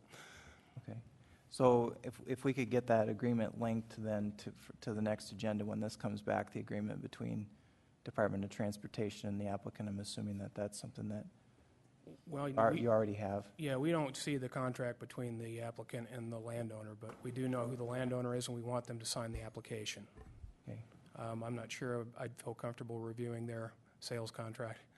Well, I don't think it's up to you to review it, but I think the information, if it's available, it should be made available since it involves a governmental entity. So just see if you can get that information for the next council meeting. Okay. We'll go to the applicant, Mr. Estes. I think I can clean this up, Mr. Mayor. I'm Doyle Estes, and the DOT, the Secretary of DOT, did sign the application and designated me as a representative to bring this forward. So the DOT has signed the application and it's been submitted, right? Yeah. And are you willing to release a copy of the agreement? Is that a reasonable question? We have an option agreement. We don't have a purchase agreement, but I have an option agreement to buy the property. Yeah. Okay. I don't think that's relevant to what the terms are of the deal, but the DOT, the Secretary of DOT has signed the application. And whatever the business deal is between me and the DOT, I don't see that that's relevant. So I guess at this point hesitant to do so. Thank you. Any further discussion on the motion to continue? Seeing none, any further discussion? Motion is to continue this to the next city council meeting. All in favor say aye. Opposed? Motion carries. We are now on item 54. Chad. Item number 54 is first reading of ordinance 5965, an ordinance to create a stormwater drainage utility and instituted stormwater drainage utility fee by adding a new chapter 13.26 to Title 13 of the Rapid City Municipal Code, and I yield the floor. We have a motion by Nordstrom. Do we have a second? Second. Second by Wright to approve. Any discussion? I'm trying to get to a microphone if I can. Go to Jerry Wright. I'm not getting cleared. The system is conspiring against you to keep you from speaking. Thank you. Since this is a first reading and there has been some discussion on issues, I would request if the motion maker will support my amendment, or three amendments would be as follows, and there would be only changes to the ordinance as submitted. One would be and the staff would work this out between second reading. One would be an exemption of non-contiguous property. And one would be a description or definition of that at or about 1/4 of the income would be for maintenance and 3/4 of the revenue would be for the repair, construction, reconstruction of infrastructure, and these would all be for drainage. Say again? Okay, the first one would be an exemption for non-contiguous property within the city. Second one would be a formula or statement that would, in effect, say approximately 1/4 of the income would be dedicated to the maintenance budget, and approximately 3/4 of the revenue would be set aside for the repair, construction, reconstruction of drainage infrastructure. And the third amendment would be that we would attempt and try our very best to have a senior disability type discount written in the ordinance that's similar to our water, sewer, and garbage rates. Are you okay with those amendments? A senior disability discount, like similar to what we have in water, sewer, and garbage. And Terry can elaborate, but so those were, if I may just discuss, those were the three issues that came up in our discussions, in my discussion with council. And if it's okay with the seconder or the motion maker, he said, yes, I would like to add those as amendments. Before we proceed with discussion on that, is it okay with the motion maker, Richie? It is. Okay, so it's okay with the motion maker, and obviously you're the seconder, so it's okay with you, and you still have the floor. I hope we adopt it, and I yield the floor. And we'll go to John Roberts. Thank you, Mr. Mayor. I want to direct this question to Jerry. Could we amend that just a little bit so it would be senior/low income? I'm going to let Terry handle that because that's how we're trying to stay consistent with our other utilities, John. But however it is, there is the intent. Go ahead. Okay, Terry, and why don't you we answer can for discuss John? this more. We may be able to take care of this in the fee schedule. So I support it the way it is now. I just want to make sure that somehow we get that in there, and I will talk to you later about it, Terry. Thank you. And we'll go to Charity Doyle. Charity. Thank you, Mr. Mayor. I appreciate the amendments. They do bring up some questions since they were kind of thrown at us tonight here. Mr. Walterstorff, if I may, Mayor? Go ahead. Would the exemption of non-contiguous property, would it be more relevant to be in the ordinance versus the fee structure? Or would it be okay to have that in the fee structure so we can sort that out later? I would encourage you to allow myself and the attorney's office a little liberty in looking into the details on that and whether it would be incorporate into the ordinance or into the actual resolution that sets the unit fee. There's probably two different ways that we could handle that, and I think between now and the time it comes to legal finance here next week, we can work out those details. Do you think it would be more prudent then to just pass first reading tonight, knowing that these few amendments are issues and having time to sort out with Joel where they would be best placed? I'm not opposed to having a little direction from council tonight. If you have specific things you want us to incorporate in, if it turns out we feel like it's better incorporated into the resolution, we'll bring that forward next week. Okay. One thing I'm concerned about is dedicating the 25% to maintenance, 75% to new construction. And I keep having flashbacks to the vision committee discussions that we have where we have these things in black and white, and every time a new dynamic comes up and there's different needs that don't fit that one-size-fits-all philosophy, then we have to create an ordinance change. So my thought is that perhaps that may be better placed with the fee structure too, or with maybe just the 5-year plan. You can kind of see what the needs are, and that's going to change. It's not going to stay 25-75. We're going to need some flexibility with that, I believe. I understand that we want to make sure that it's not swinging all one way or the other, and that's fine, but we put those numbers down in concrete, and that could be a problem. Something to consider. And then the last comment would be on the senior discount, or is that how you worded it, Jerry? It's actually a income disability qualifier, I believe, isn't it? As long as we're consistent with what we do for that's the water intent. and solid waste, I'd be okay with that. So, thank you. I can clarify the discount program we have right now. It is consistent across all enterprise funds right now, water, wastewater, and solid waste. It's really based on the property tax freeze criteria that the county uses, statewide, and Pennington County uses. So if you are meet the age requirements, or you're disabled, and you meet the income requirements, you then are eligible for the rate reduction for our utilities. Chad Lewis. Thank you, Mr. Mayor. I guess in the interest of not holding something hostage with 6 votes, I'll go ahead and vote for this tonight. I do have some definite questions about it, and I'm not 100% sure I want to create a new utility or fee for the taxpayers at this point, but I do know, given the events of this weekend, it's pretty obvious that we need to be as proactive as we can to make sure that we're ready to deal with any events that come forward. So I know there's been a lot of deferred maintenance, and I'm a little hesitant to penalize the current taxpayers for the neglect of the past councils and not having the fortitude to step up and do what was right. But I guess I'm willing, in the interest of cooperation right now, I'm willing to vote for this. But I do have some questions about it that I will be asking before the next meeting. So thank you. Richie Nordstrom. Thank you, Mayor.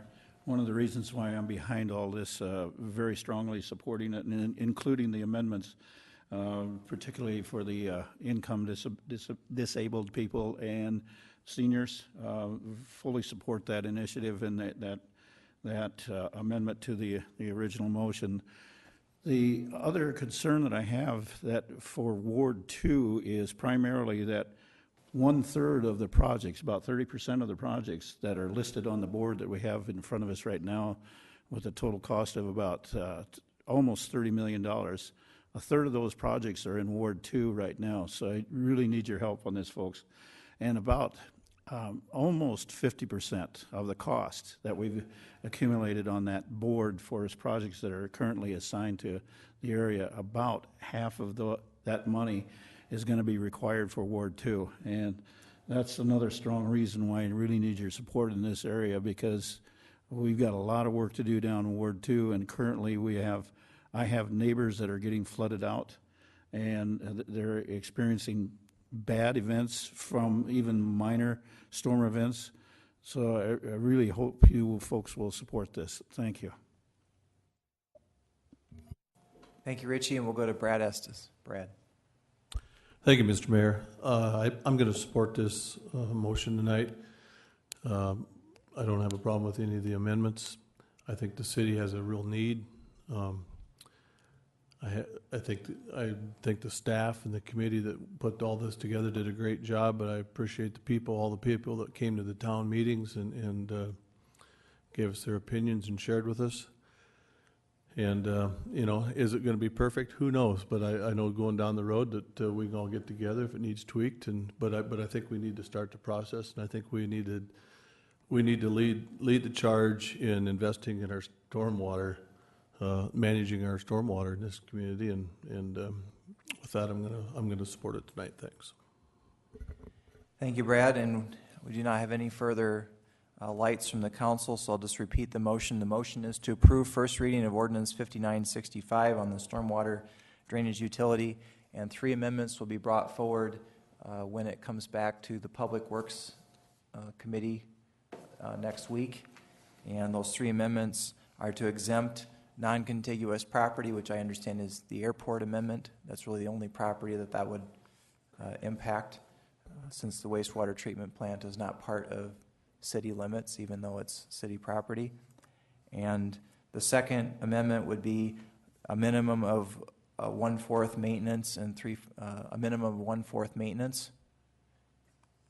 And a minimum of 1/4 of the income would be used for maintenance. And the third would be a senior disabilities discount similar to what the other funds, enterprise funds have, and I believe that's based on Pennington County's property tax freeze and the state tax freeze program.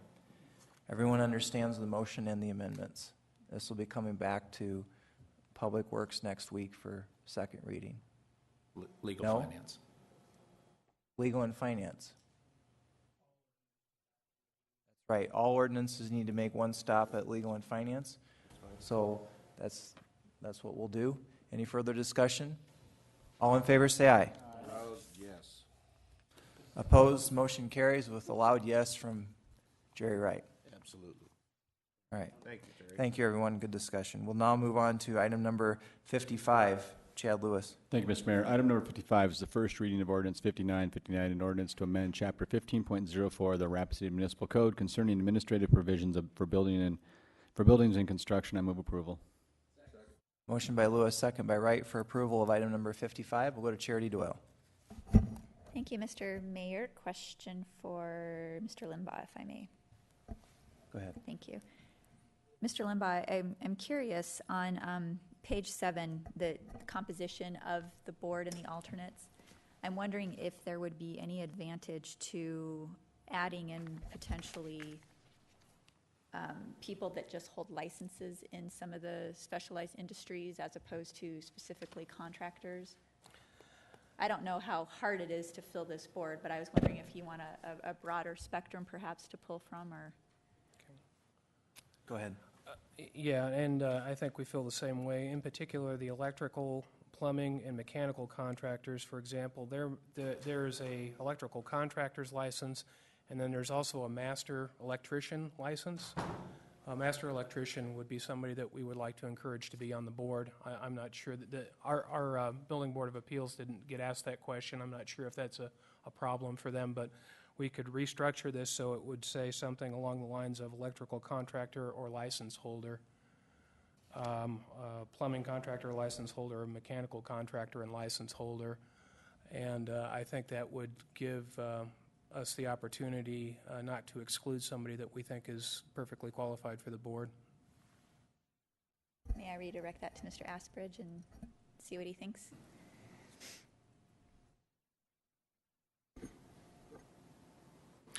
I'm not sure what purpose that would be, Congress. Wow. You got enough troubles up there. Yeah. I'm not sure if you're asking if it would broaden the opportunity for people to be seated on the board. Yes. Not increase the number of the board, but just the opportunity for some. Correct. Yeah, I don't see that as a problem. Okay. I don't. Another question, if I may. And I suppose it would be directed to Mr. Limbaugh. Do we have any elsewhere provisions that we would award an appeal after a predetermined amount of time should the hearing not be scheduled or continued? I've just never seen that before, so I'm curious, is that standard, or where did that come from in this revision process? Well, there was a provision added by the committee. I can't think of anywhere else in the zoning ordinance, for example, where an appellant would automatically win an appeal if for some reason the hearing couldn't be held. Certainly there are things that would prevent a hearing from being held. We've just gone through a snowstorm, for example. Mm-hmm.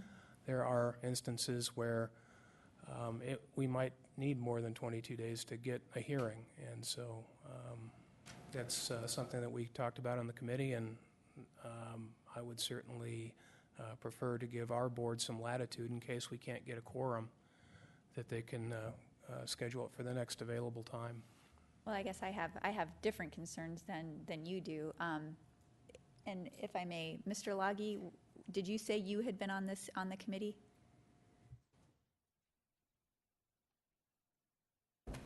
Yes, I'm one of the members of the committee, and I believe this issue was timeliness, so something doesn't get drug out, and the guy, whoever is trying to bring something forward, it's essentially wasting time. So that's why we wanted to put dates on this, similar to the way we did the plating processes and things like that, to keep things moving so it doesn't get bogged down and thrown in a file somewhere.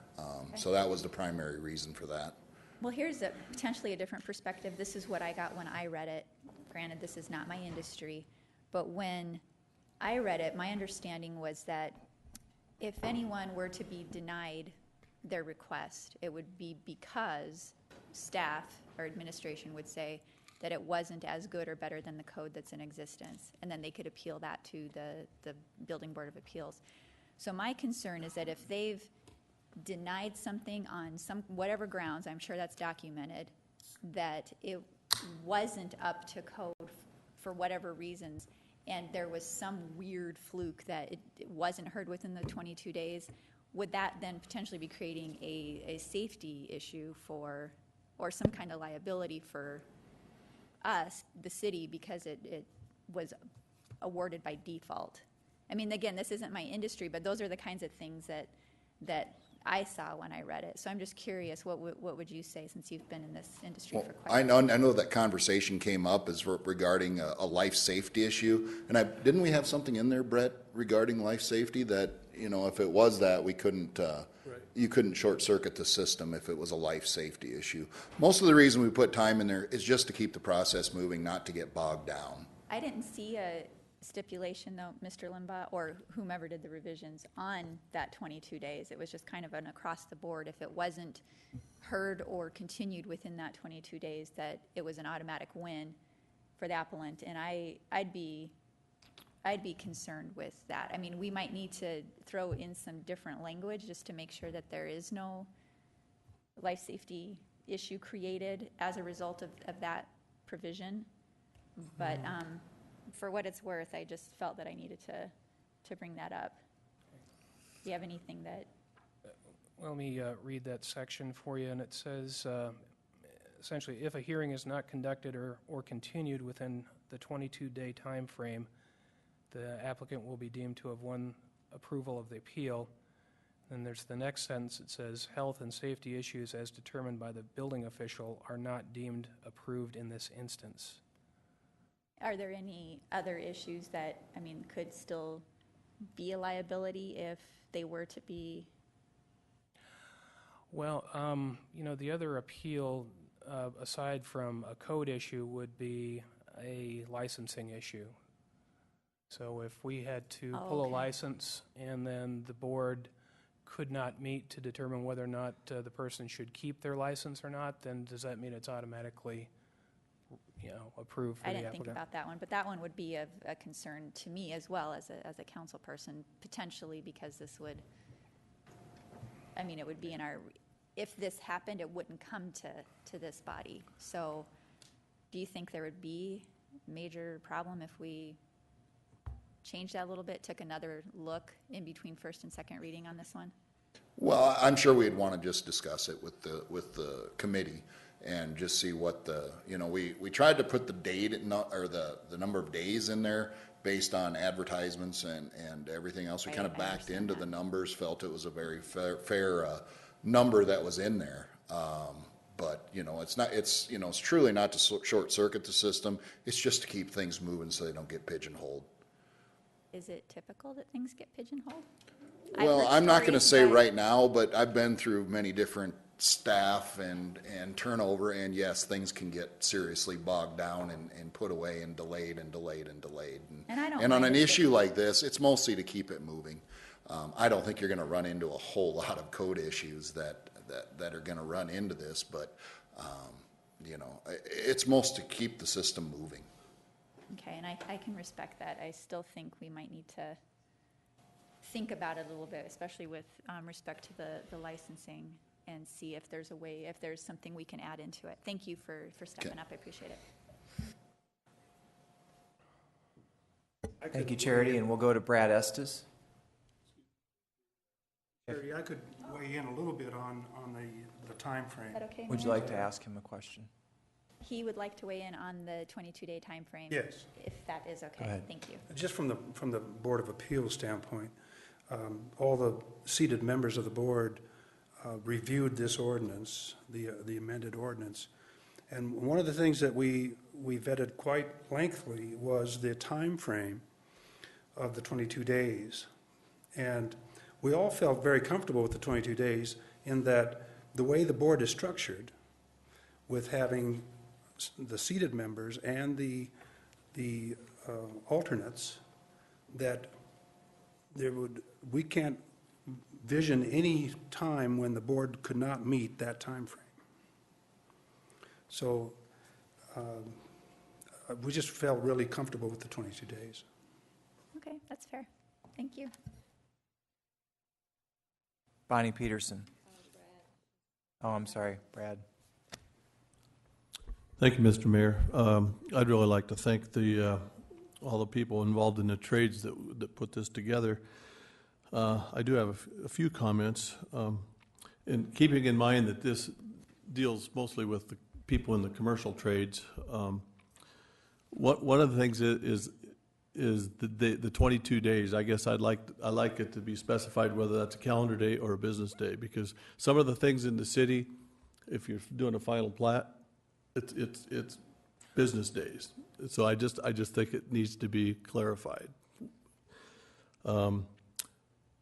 Number two, on the grandfathering, I'm in favor of the grandfathering, but I think we need to do it in a way, devise a way, and maybe you have it, Brett, but a way that's easy for the building inspection department to administer it, whether they just sit down and they go through the last 3 years' books and make a list, and everybody on the list gets a certified letter saying you got 90 days to come in and get your light. But for somebody to come in and for them to figure out every time, well, let's see, have you gotten 3 building permits in the last 3? You know, maybe you got that figured out, but I don't want to create something that is a nightmare for the building guys, Brad and Kurt and Chuck, to administer. I think we just need to print out the list and everybody agree on it and send it. You know, I don't think the Loggies or the Kurt's Constructions or the heavy constructors, people that have done business in this town for 30 years, that now we have to call them up and tell them they have to take a test to come get a permit. Well, maybe Loggie, yeah.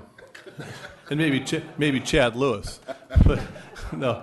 You know what's kind of funny about this is I'm one that's not going to fall into this grandfathering because I haven't pulled a commercial permit in 3 years. So that's why I'm kind of speaking on this on a different realm, because I know if I decide to do some more commercial work, I'm going to have to come in and take and sit for the test. I don't have an issue with that. And truly the way this is, it's essentially 90 days. So you have 90 days to either come in or forever hold your peace, take the test, get seated. It was just something put in there we felt was fair, because there is, like you said, there's some large businesses out there that should be automatically granted. I mean, as long as they've been doing business and they've been doing businesses, and I know a lot of them probably already have based on the original ordinance, but you know, it's to give it fair time. If there's some small commercial contractors out there that maybe only do, you know, a couple projects and maybe they haven't done any in the last year or so, it's just to be fair to them to not have to take time, but you know, they'll be qualified if they meet the guidelines of the proposed ordinance, so. Thanks. And I just had one other concern that I see in this. And like I said, this is mostly to do with commercial construction. Generally, plans that come in here on the commercial side have been drawn by somebody who has a full understanding of the code. They're inspected by our building officials to get a permit, who we hope have a full understanding of the code. They've taken tests and continuing education. And then if they deny something based upon what's in the drawings, we have a process now where that can be appealed, and it can be appealed to this Board of Appeals, who is a peer group of people who have a full understanding of the code. And I think that's fair. I do have concern about then there being a next level of appeal where you can appeal life safety code issues to the council. I'm just not, I have a little bit of an understanding of the code, but I don't feel that I'm equipped to override, code issues.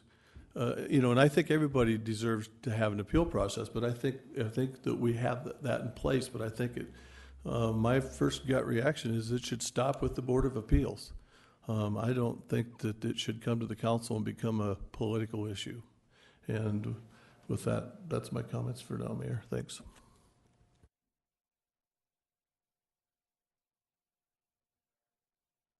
And now we'll go to Bonnie Peterson. Thank you. Thank you, Mayor. I would like to make a motion to remove the ability to appeal to the council, the code appeals to the council. Okay. We have an amendment by Peterson and a second by Nordstrom to not allow appeals of the code to come to the council, but a revocation of a license would. Is that the intention of your amendment? Yes. Okay. All right. We are now discussing only the amendment. Right. I just, I don't know if we want to send this back and have because some of these other changes that were recommended there really hasn't been a motion made for them, but the council is always what I call the weak link, and so I don't want to see that when it comes to life safety issues.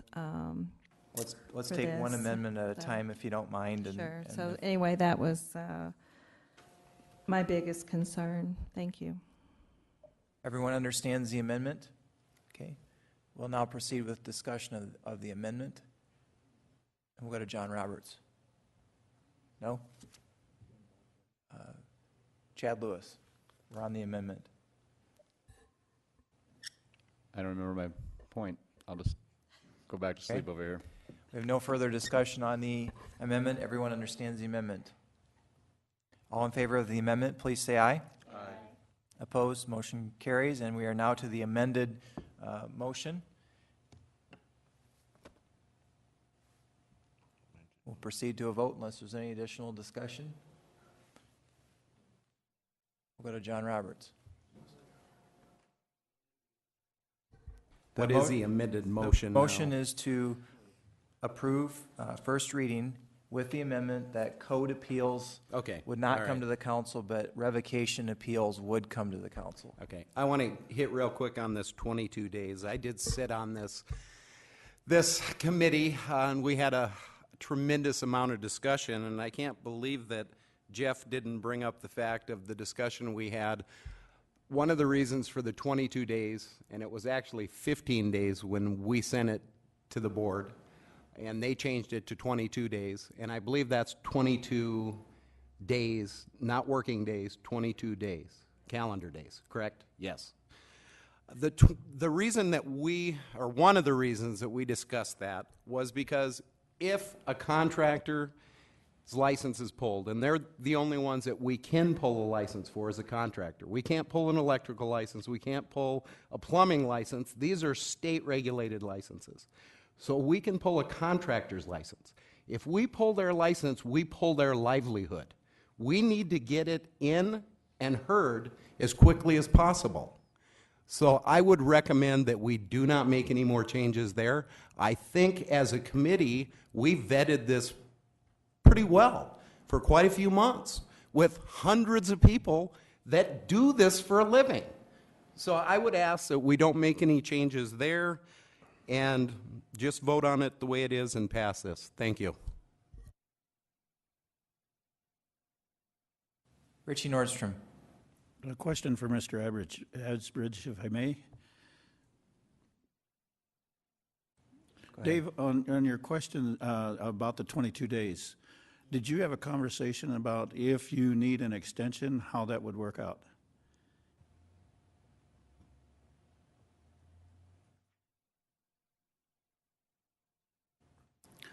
As far as a continuance? Yes. Possibly. Yes. I think we have the ability as a board to continue if need be. I apologize, I didn't see that in anywhere, if you have that ability, so I would stand for... I don't know if it was actually in the ordinance. I know that the board is going to be doing some procedural and bylaw work as the board, how the board will be governed. So I don't know if I can even answer that question as to whether or not we can add wordage in our procedural manual for continuance, but I know you're not going to find it in the ordinance itself. Correct, and that's why I'm asking if the scenario ever did come up. I don't think it's an error. I just think that... No, I'm not saying an error. The scenario would be that if you ever needed an extension of the 22 days, do you have that capability? I don't know. I would say my answer is yes, that we would have that ability. Let's go to Brett Limbaugh, if you don't mind. Okay, now Brett? the way this is written is if the hearing isn't conducted or continued within 22 days, of course, you got to be there to continue it. So it's you can continue it. The problem is if they don't get quorum within that 22, then what do you do? Exactly, and so is that going to, I just see that as being a potential, and because of, I don't know, other legalese that I've been acquainted with, there is that provision to allow for an extension should there ever be one needed. Well, it sounds like there is a provision in the ordinance for continuance. Am I right? Isn't that what you said? The board can continue it. There is no, if for some reason you can't meet, the staff can't continue it. Does that make sense then? That it's I understand what you're saying. I'm not sure I agree with it, but I understand where you're at with that. And it's just one of those safety nets that I think you need. So just asking for consideration at this point. It sounds like in the makeup of the board, that the board has the ability to continue. Okay. If you're okay with that, then I'm I okay don't with have a proceeding. problem with it. I don't, if a circumstance comes up that it needs to be continued, it could be the appellant that asks for a continuance. Yeah, because what I'm looking at is if you're in the investigation process and it's going to take more than 22 days on it, do you have that capability for that extension? And if I'm hearing it correctly, then you do. Even without a quorum, you still have that capability. I don't think so. Just a caution, just something for you to take a look at. Thank you. I'll yield the floor. Thank you, Richie, and we'll go to Jerry Wright. Jerry. I'm assuming in paragraph 1504.130 of the Building Board of Appeals where it says 22 days, do we want to insert 22 calendar days or 22 business days? We need to do one or the other, do we not? Calendar would be the way it was worded. Make a motion, we amend it to reflect 22 calendar days then. Second. We'll accept that as an amendment that's seconded by John Roberts to clarify throughout the ordinance that when it refers to days, it's calendar days and not business days. That's throughout the ordinance. Okay. Any further discussion on that amendment? Bonnie, did you want to talk to that amendment? Okay, go ahead. Could I have Brett a question, please? Sure. Brett, when I'm looking at the ordinance here, in A, it says within the 22-day time frame, but then on B, it says schedule a hearing within 22 working days from the date of appeal. So I just wanted you to be aware that there is a kind of a Okay. clarifier in one place and not in the other. We'll sync those up. So it should just be just calendar days then in your mind. Throughout Okay. the ordinance, yeah. Okay. Thank On the amendment, we are on the amendment only. Everyone understands the amendment? All in favor of the amendment, please say aye. Aye. Opposed? Motion carries. And we are now back to the ordinance that has been amended twice, as amended. Any further discussion? All in favor of first reading, please say aye. Aye. Opposed? Motion carries. There's been a request for a brief recess, and we will do that. And we'll come back at 25 to 9.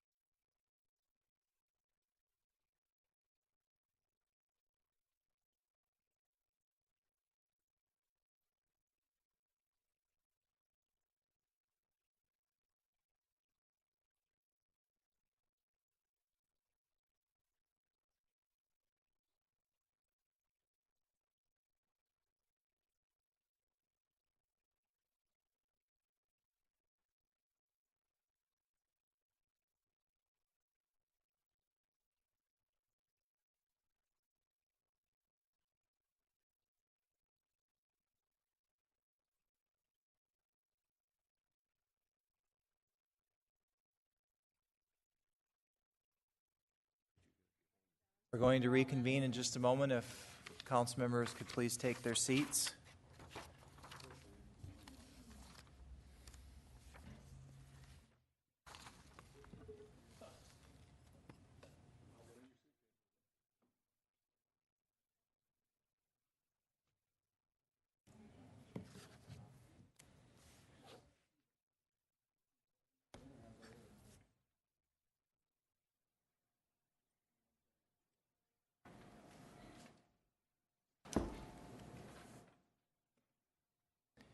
We are now reconvening.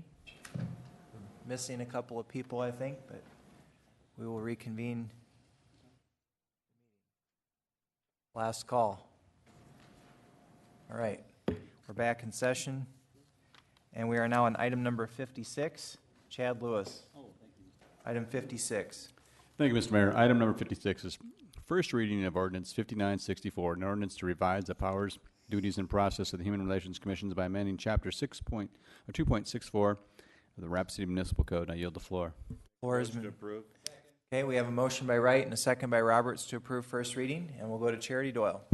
Thank you, Mr. Mayor. Looks like once again I get to be the black sheep of the council. Suppose you remember that role well, huh?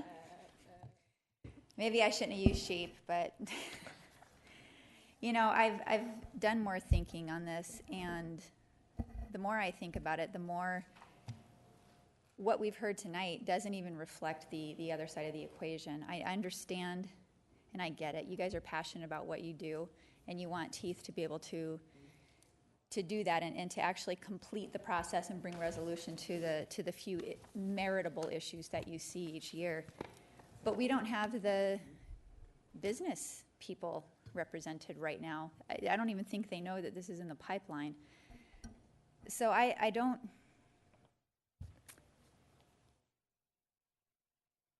you know, I'm curious, I guess.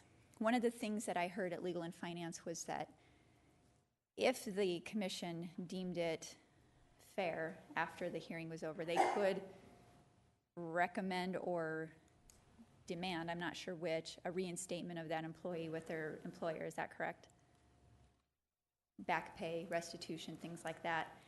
And I don't know if I can look a business owner in the eye here in Rapid City and say that we've allowed government to tell you whom you have to rehire, what the stipulations are of that rehiring. I think that there is more to look at with this, and I don't believe that the information has gotten out to the business community in order to be able to fairly weigh that right now. I think I'll leave it at that for the moment and hear what my colleagues have to say. Thank you. And we'll go to Jerry Wright. Thank you. I know there's some concern about imposing the will of government on private business, et cetera, et cetera. I understand that, got that.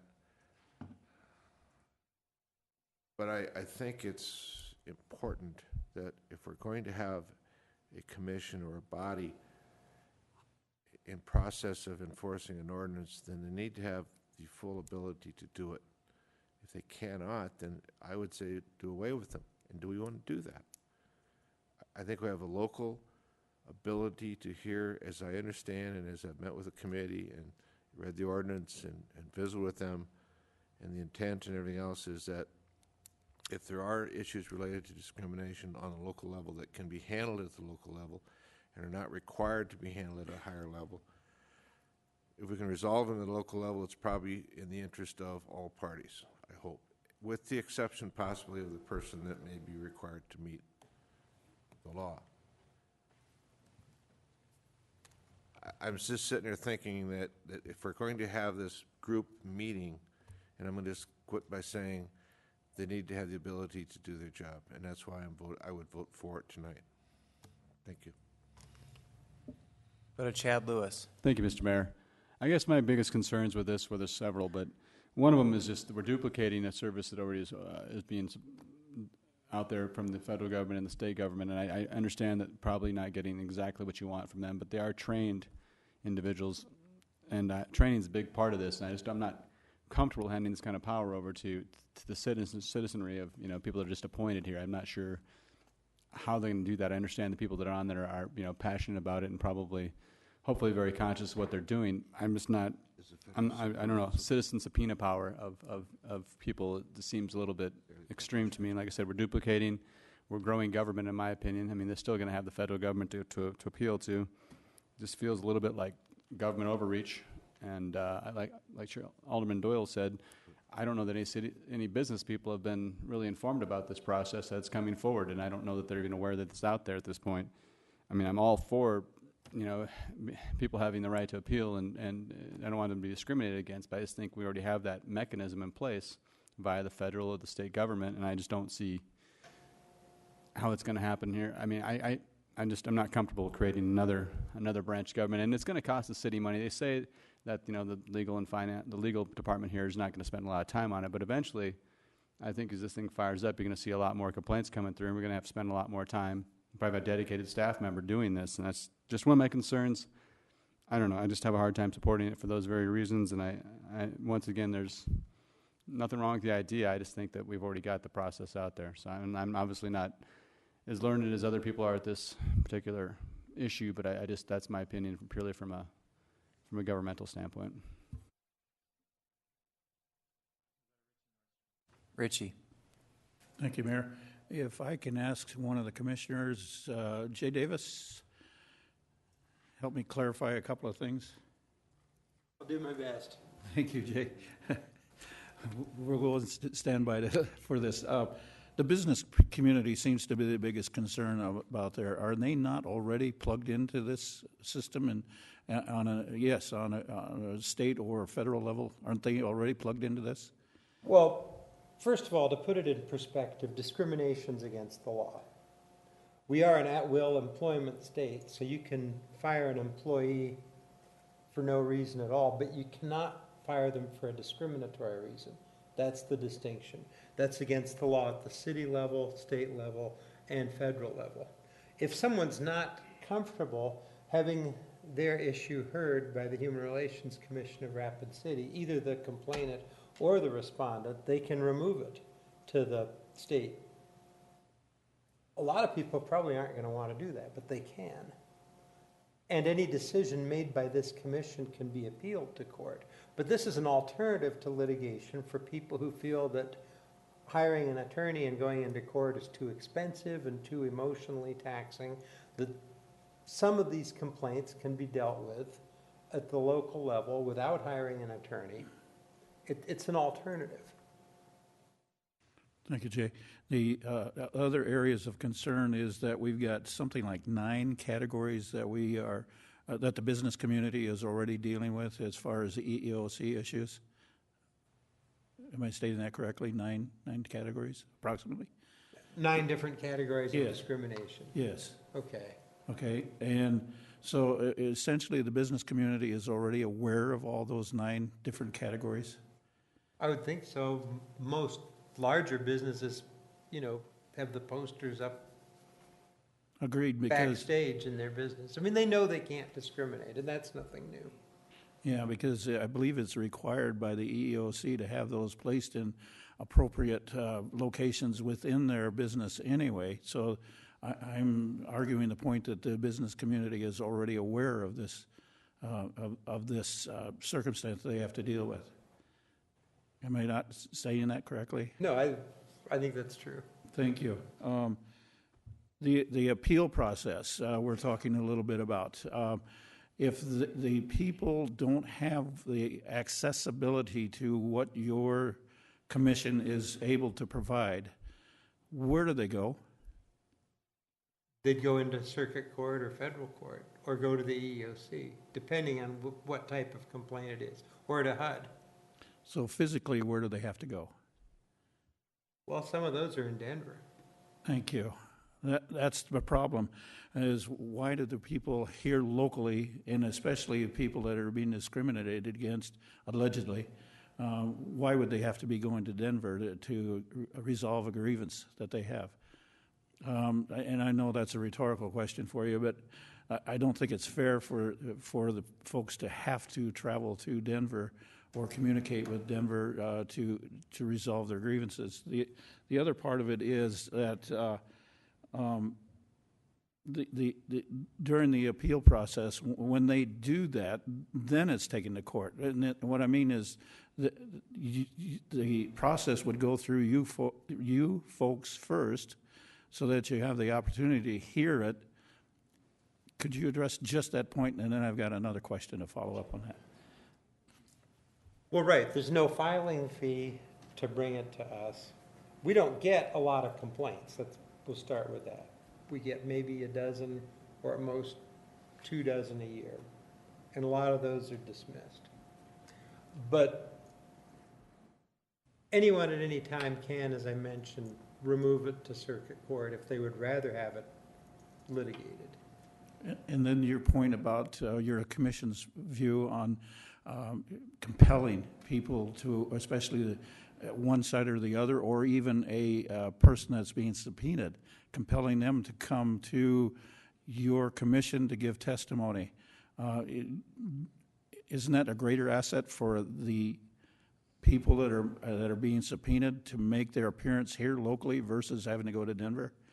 It can be. Sometimes a witness may be reluctant to appear, or their boss may be reluctant to have them appear, and a subpoena has a certain amount of authority. Sioux Falls has subpoena power, their Human Relations Commission, and my understanding is it very seldom has to be used. Just because you have it doesn't mean you're going to use it all the time.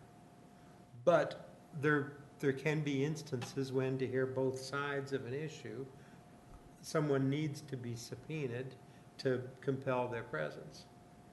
I've got one more question for you, Jay.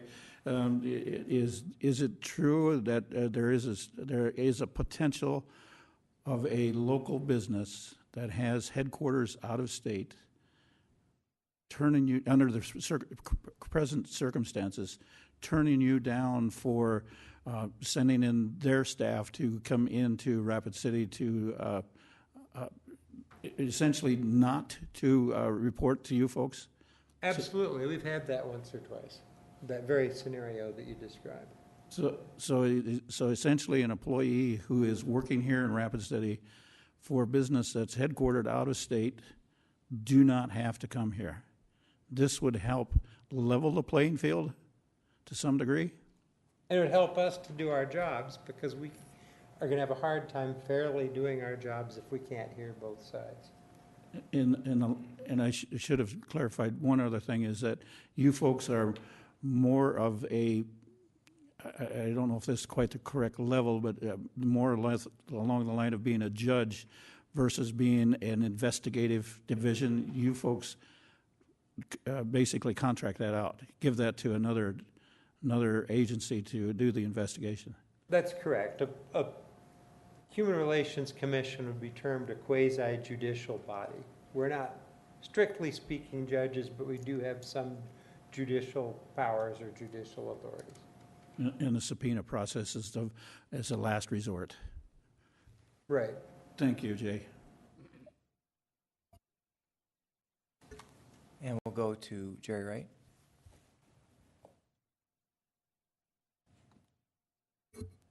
Just a quick question, you can probably answer it, Jay. Is the federal or state commission, are they to hear the cases for the feds or the state? What is that commission? Who are those commissioners? Are they appointed citizens, or are they judges, or what is their official The state training? Human Rights Commission? Yes. I believe they're appointed by the governor, and there's at least one or two of them that come from the state legislature. Okay, but are they judges, or No. they're not? And on the federal level, is it similar? As I remember, I knew one that was, and they were, anyway. I'm ignorant as to what the composition is of the EEOC. I'd have to take a guess. But at least So at I'd the rather state not. level, on the state level, it's a similar composition to we have here of people that are appointed by the chief executive officer of the entity that's ruling, and they're approved, I assume, by the legislature or whatever, and that's what we really have. It's a They're group not of judges. citizens, interest, hearing citizens. They're not judges, they're not necessarily lawyers. I know one of them who served for a long time, and I think still does, on the state commission, is Arlene Hamburg from Rapid City. Okay, thank you. I'm done. And we'll go to Bill Clayton. Mr. Clayton? Thank you, Mr. Mayor. Jay, if I may, and I'm not trying at all to put words in your mouth, I am all for keeping government small, but if I'm hearing correctly, you're basically asking for a change that gives you another tool that enables you and your group to do your job more fully, so that if we, for whatever reason, deny you this change to the ordinance, we're not so much creating an Achilles heel, but we're allowing that Achilles heel to exist, and we're, forgive me for all this anatomy, but then we hamstring you, and we deny you the ability to fully carry out what we're expecting of you. Let me ask a question, if I may. One of the things that was said early on is this is a commission that existed, it faded away for whatever reason, and here we are again, revisiting, if you will, trying to make you fully operational instead of partially operational. Is it possible that not having this power in the past was one of the reasons that the commission just kind of died on the vine? And then here we are with an opportunity then to bring you to, the full power. Well, I agree with most of that analysis. I don't know what happened to make the commission peter out in the late 1980s. I wasn't here then, but I do know that the commission originally had subpoena power and the power to resolve issues, all of which was given to human relations commissions by state statute. Rapid City wouldn't even have the authority to have a human relations commission if state law hadn't given municipalities that power. Sioux Falls has one. I understand Brookings has one. I don't know how active they are, and we have one. I think we're the only 3 municipalities that do. But the first part of your question, I'd say absolutely yes. There have been a few cases to which there are clearly 2 sides. They're debatable cases where we just ended up spinning our wheels and we weren't able to resolve them. We can't force people to mediate. We don't even want to be able to force people to mediate, but it is an alternative to litigation. We just want the ability to get to the bottom of these disputes. Anything further? No, thank you. Bonnie Peterson. Thank you, Mayor. I would like to make a motion to continue this for 2 weeks to allow some of the council members to find out, get more information. Okay, we have a motion by Peterson and a second by Lewis to continue for 2 weeks to the October 21 council meeting. Do you want this to stop off at Legal and Finance or head directly to the council? I think Legal and Finance would be good. Okay. Is that the And usual? that's okay with the second, it can go either way. If it's already been heard at Legal and Finance, you could have it just come to the council, but it's up to you. Okay, we'll take it there. Okay. We have So the some motion is to- naysayers, they probably need Motion some is more to continue research. this to next week's Legal and Finance meeting for further discussion. And I just want to say that after being the liaison for 2 years on this committee, that if we really do care about discrimination, we really need to take a stand that we and give this group some teeth. Otherwise, it's just for looks and doesn't have any real value to it. Obviously, we're all concerned about government overreach, and that's one reason why I feel it's better to keep it local control, because you have people with local values judging the situation instead of someone in Denver values or whatever judging the situation that's local. And so anyway, it's brave to vote for it, but I think it's also a needed vote. And so I hope by continuing it 2 weeks that we will have the votes that we need at that time. Thank you. Thank you. Any further discussion on the motion? All in favor of continuation, please say aye. Aye. Opposed? Motion carries, and the item is continued until next week's Legal and Finance meeting, and this will come back on the 21st of October, 2 weeks from tonight. We are now on item number 57. Richie, could you read this into the record for us? 57. Thank you, Mayor.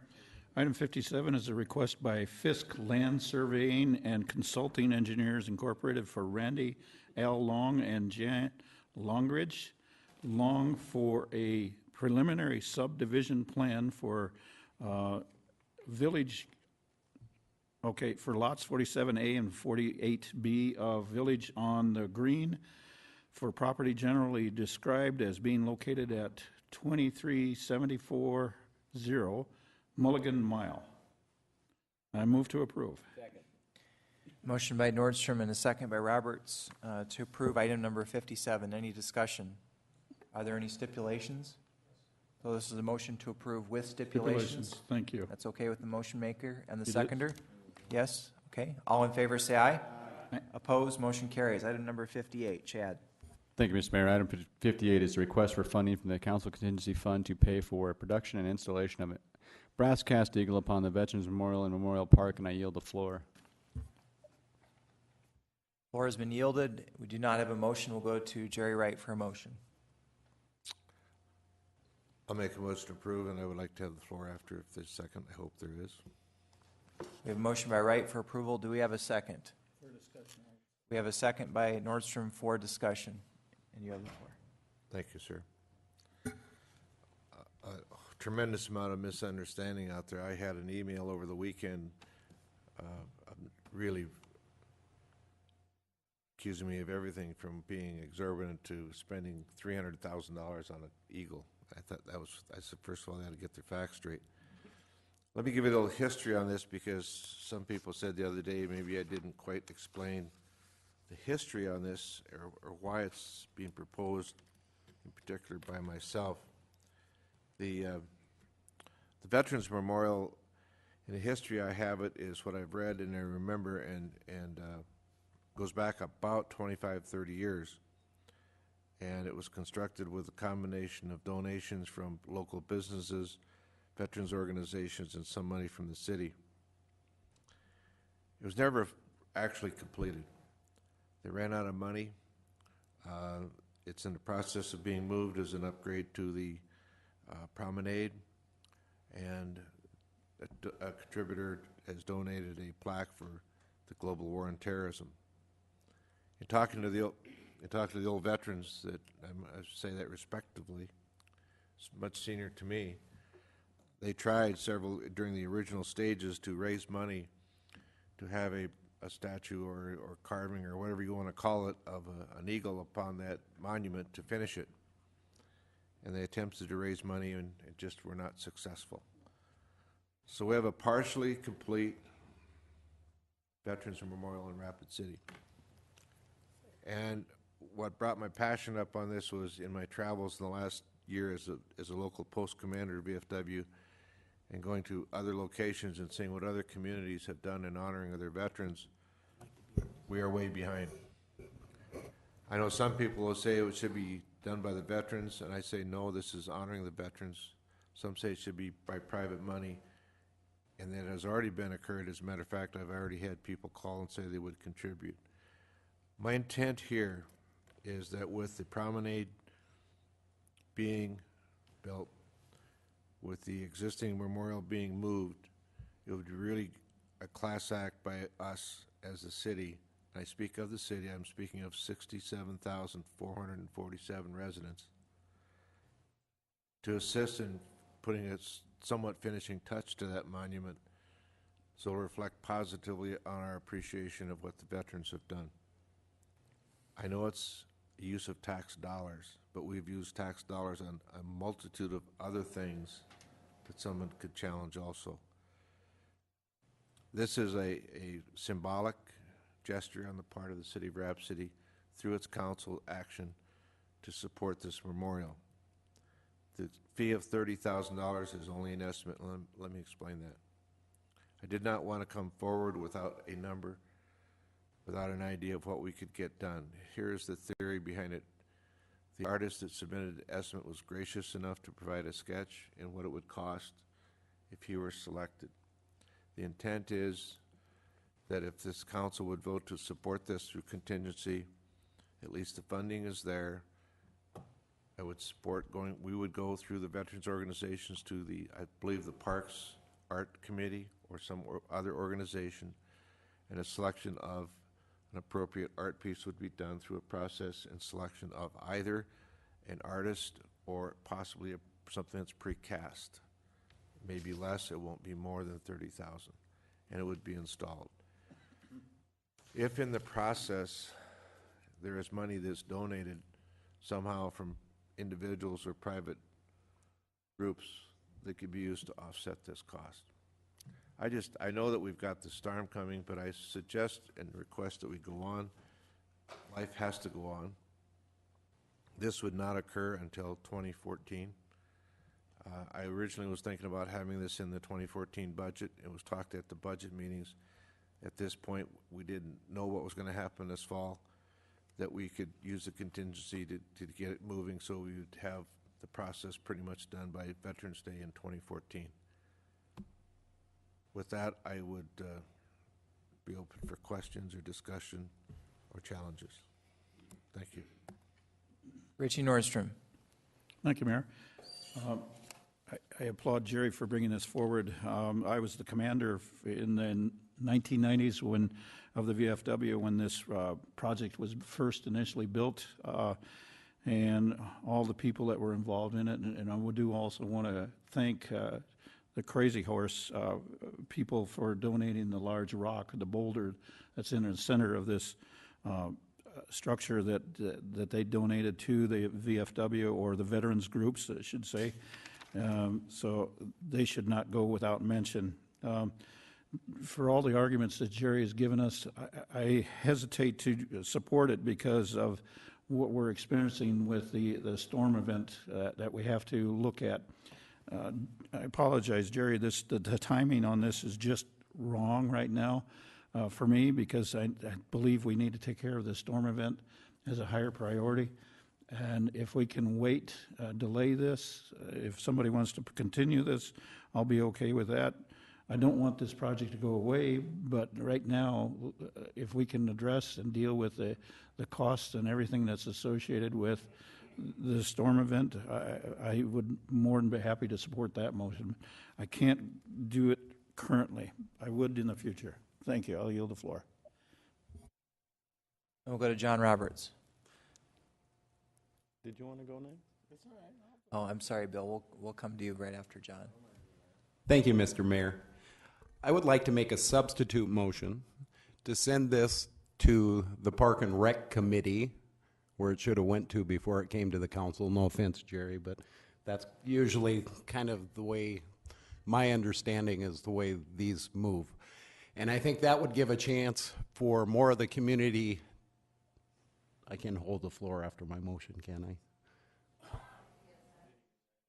Do you have a second? Is there a second?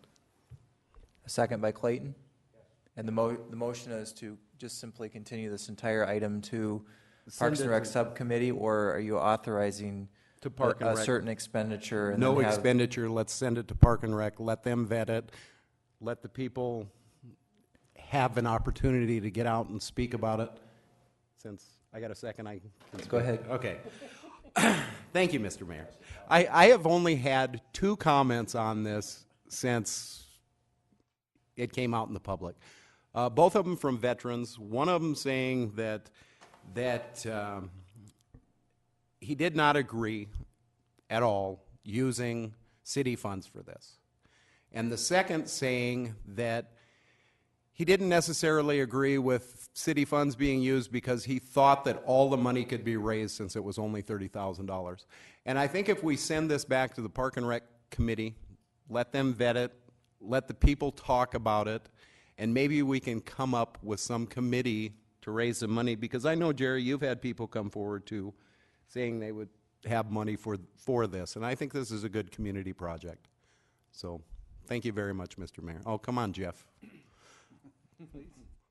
Thank you. We'll go to our Parks and Recreation Director, Jeff Biegler. Good evening, thank you. This idea of the Eagle addition to the memorial has gone to the Parks and Rec Advisory Board, not as a specific addition to the memorial, but when the memorial was being discussed in terms of moving from its current location to the more prominent location on the promenade, the Eagle addition item was brought before them. So they are aware of it, and they are in support of it. They were in support of moving the monument, and they were informed and were generally supportive of the addition to it, including the plaque, the additional plaque for the War on Terrorism. So it has gone before them, at least as an informational item. Okay, but it never formally went through and came back to us? No, it did not. Okay. Not yet. John, you stole the I'm floor. through, Mr. Mayor. Okay. Thank you. We'll now go to Bill Clayton, and then we'll come back to Jerry. Thank you, Mr. Mayor. And I've heard lots of wonderful comments. Jerry, I know the heart you have for us veterans, we veterans, whatever the proper pronoun is there. And, you know, with 26 years of total active federal military service, 24/7, 365, I know what it's like to serve in uniform. But I believe, even though I haven't heard this from anybody else, and it's certainly the way I feel, is we veterans who served are proud enough to be a part of something like that. And I think reaching into the city coffers, like it's an endless flow, like we are some big city with deep, deep pockets, it's just unconscionable. We have lots of folks, individuals, and certainly military groups and other groups as well who would support this. I think it's a banner idea. I love the idea, and I'm truly glad you brought it forward. But I think it's prudent that we seek donations and we fund this thing and make it a reality, regardless of the effort that it takes. And I think it would happen rather quickly if the word got out. And I am absolutely for the project and dead set against the city paying for it. Thank you. We'll go to Bonnie Peterson. Thank you, Mayor. I agree with Mr. Roberts and Mr. Clayton that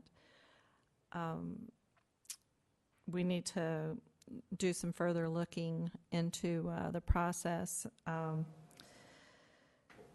had told Jerry I would support this, but I also, today we were told that the city's looking at maybe a $2 million bill for the storm, and I just don't think we should be you know, hopefully it won't come there to that point, but Sioux Falls looking at what, 9 million. And about a quarter of that being out of pocket for them. So also, you can buy precast ones for a third of the price.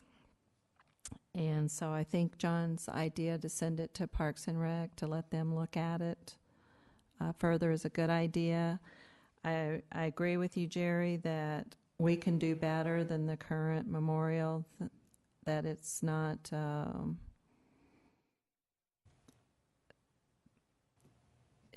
the kind of tribute that I think our veterans warrant, but I think we need to see what matching funds or different things we can do and to send it down to Parks and Rec. Thanks.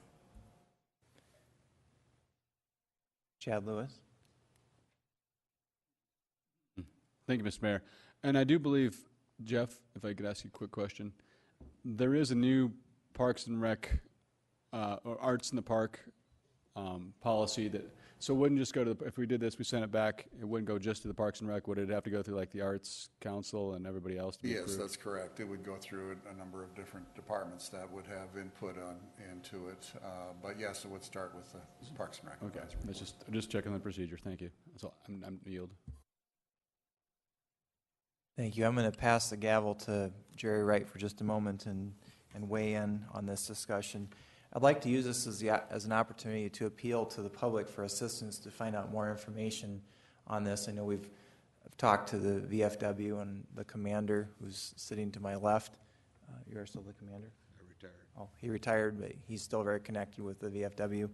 And there used to be a memorial in Haley Park, a veterans memorial, and no one is really sure what happened to it. I know I received a letter a while back from my wife's aunt up in Lead, and in 1943, my wife's uncle, George King, was killed in the Battle of Luzon in the Philippines, and for many years there was his name along with the names of all of the other Black Hills veterans who lost their lives was inscribed on this monument in Haley Park. No one knows what happened to it, and it was apparently, it had glass in the front of it, and the glass kept getting broken, and it was ultimately removed, and it disappeared. There is an old statute, and I believe it was used for that, and it certainly could be used for this, that allows for cities to have veteran or to fund veterans memorials.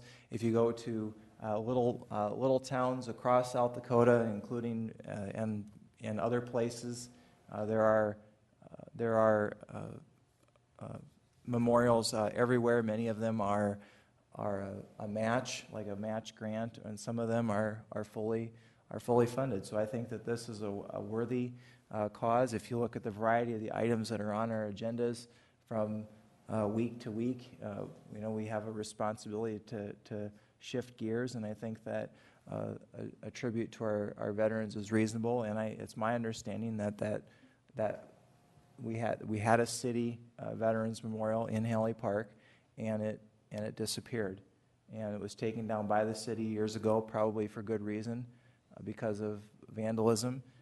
But then it wasn't put up anywhere else, and I think that putting an eagle here, makes sense. It would probably make more sense if it was some sort of a matching grant, and I think you'd be able to raise the money fairly quickly. So I just wanted to weigh in for my support on doing something, and I do support the amendment or the motion to take this back to Park and Recreation to have a refined proposal come forward for our consideration, and I would also strongly suggest that this have matching funds attached to it if there's going to be taxpayer funding component to this. And with that, Jerry Wright, you have the floor. A little more clarification. May I have the gavel back? You can have All your right. gavel back. Came from my perspective on the agenda by me because it was coming out of council contingency initially.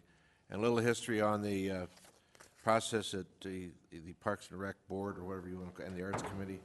The history, the VFW was working with the American Legion, DAV, and everybody else approximately 2 years ago to get the monument updated for the global war on terrorism.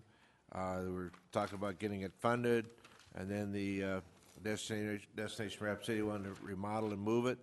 And during the process, they had a donor step forward to pay for the moving and for the updated plaque. And so that's kind of where it stopped at that point, and this process of adding the eagles just to finish the project. So anything that can be done, I appreciate it. I guess I'll wait and see if someone will step forward and help be a fundraiser and see what the community does. I might add, when this hit the Journal on that morning, whatever it was, before 8 o'clock, I had 3 phone calls, 2 of them from people saying, we'll give you money, we'll raise you money, another call, I'll give you 500. So that's a potential, so maybe by this going out, if someone would step forward and say, I'll be the collection point, I think it'll be done. And I yield the floor. It's just important we stay positive on it. Thank you, Mayor. Jerry, you still got my support, but I think the process that John is introducing here is a good one, so a good idea. The other point that the mayor has made about what the Halley Park looked like in the past, I just need to put in a plug for the Journey Museum. We've got pictures of that monument when it was in that state prior to the vandalism. You're correct. Nobody knows what happened to that memorial. But I just want to get the plug in for the Journey Museum that they do have the original pictures. Thank you, Richie. Any further discussion on the motion? Everyone understands the motion? We'll go to Bonnie Peterson. Thank you, Mayor. I just wanted Jerry to know that Brad and I are both going to personally donate to the statue. Thank you. All right, any further discussion on the motion? And Brad and Bonnie have both committed $5,000 each to the memorial. I want to thank you graciously for that generous donation. Anybody else want to step up? All right. I think it would be, we'll see what we get. We'll see what happens. I hope I get maybe a phone call tomorrow from somebody in our community say I'll be chairperson. And you know, it really shouldn't be a veteran. It should be someone else, because it's kind of like who buys their own appreciation dinner. I think it should be coming from the community at large, some leader, somebody, and we'll set up a collection point and it'll be done. So just to clarify the motion before we proceed, the motion on the floor is not to fund anything. It's to send this back to the Parks and Recreation Subcommittee or Advisory Board for a recommendation, which would then ultimately come back to the City Council. And we'll go to our Finance Officer, Pauline Sumption. Pauline. Thank you, Mr. Mayor. Just for a couple things, if people do want to donate and they write the check to the City of Rapid City, it is tax deductible. If you have somebody else out there collecting money, it more than likely, unless it's some kind of veterans organization or a nonprofit, it will not be tax deductible for that individual. And in some cases, that is a very important aspect of the donation. And quite frankly, if they want to send the check to the finance office, we will put it into license and trust and collect the money there.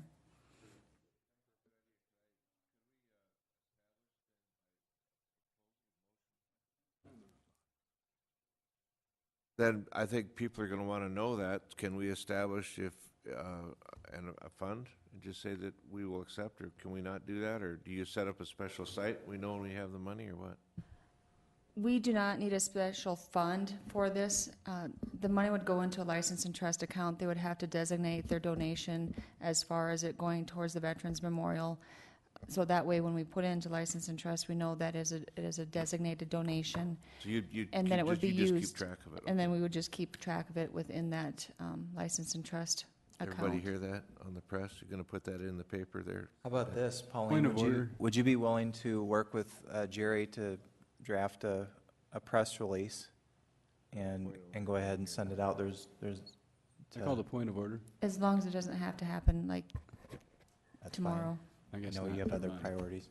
We have a point of order that's I just been was called. saying, I think this is kind of off the motion for what Alderman Roberts has recommended. This discussion could probably be held at that committee level. Any objections to the point of order? Okay, we will proceed with the vote. The motion is to take this to the Parks and Recreation Advisory Board for a formal recommendation to the City Council. All in favor, say aye. Opposed? Motion carries. We are now on item number 59. Ritchie. Thank you, Mayor. Item 59 is to approve a renewal of contract with Pete Lean and Sons Incorporated for ice sanding material for 1 year, and I move to approve. We have a motion by Nordstrom and a second by Roberts. I believe that the only reason this was on non-consent was to allow a council member to abstain. That council member is not here, so I believe that we can proceed directly to a vote. Okay. All in favor, say aye. Aye. Opposed? Motion carries. 60. Ritchie. Item 60 is to authorize the mayor and finance officer to sign a covenant agreement between the City of Rapid City and Mats for You LLC to permit an electrical service box to encroach into the public right-of-way adjacent to 312 Main Street, and move to approve. Motion by Nordstrom, second by Peterson to approve item number 60. Any discussion? Seeing none, all in favor say aye. Aye. Opposed? Motion carries. 61. Ritchie.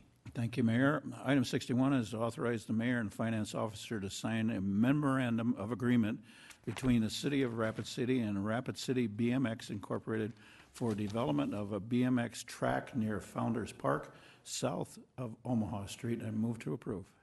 Motion by Nordstrom, second by Lewis. Any discussion? Brad Estes. Thank you, Mr. Mayor. I'm not sure if I have to, but I think to err on the side of caution, I better abstain. I own commercial property directly adjacent to this project. So noted. Any further discussion? Seeing none, all in favor say aye. Aye. Opposed? Motion carries with one abstention from Brad Estes. 62. Ritchie. Thank you, Mayor. Item 62 is to authorize the mayor and finance officer to sign an agreement between the City of Rapid City and Freeland Meadows LLC for Prairie Meadows oversized water main transmission main cost reimbursement not to exceed $62,777.41, and I move to approve. Motion by Nordstrom, second by Roberts. Any discussion? Brad Estes. Brad? This isn't funny, but I definitely have to abstain from this one. Sorry. Okay. Any further discussion on the motion for item 62? All in favor say aye. Aye. Opposed? Motion carries with one abstention from Brad Estes. We are now on item number 63. Chad Lewis, can you read this into the record for us? This is a recommendation from the Vision Fund Committee.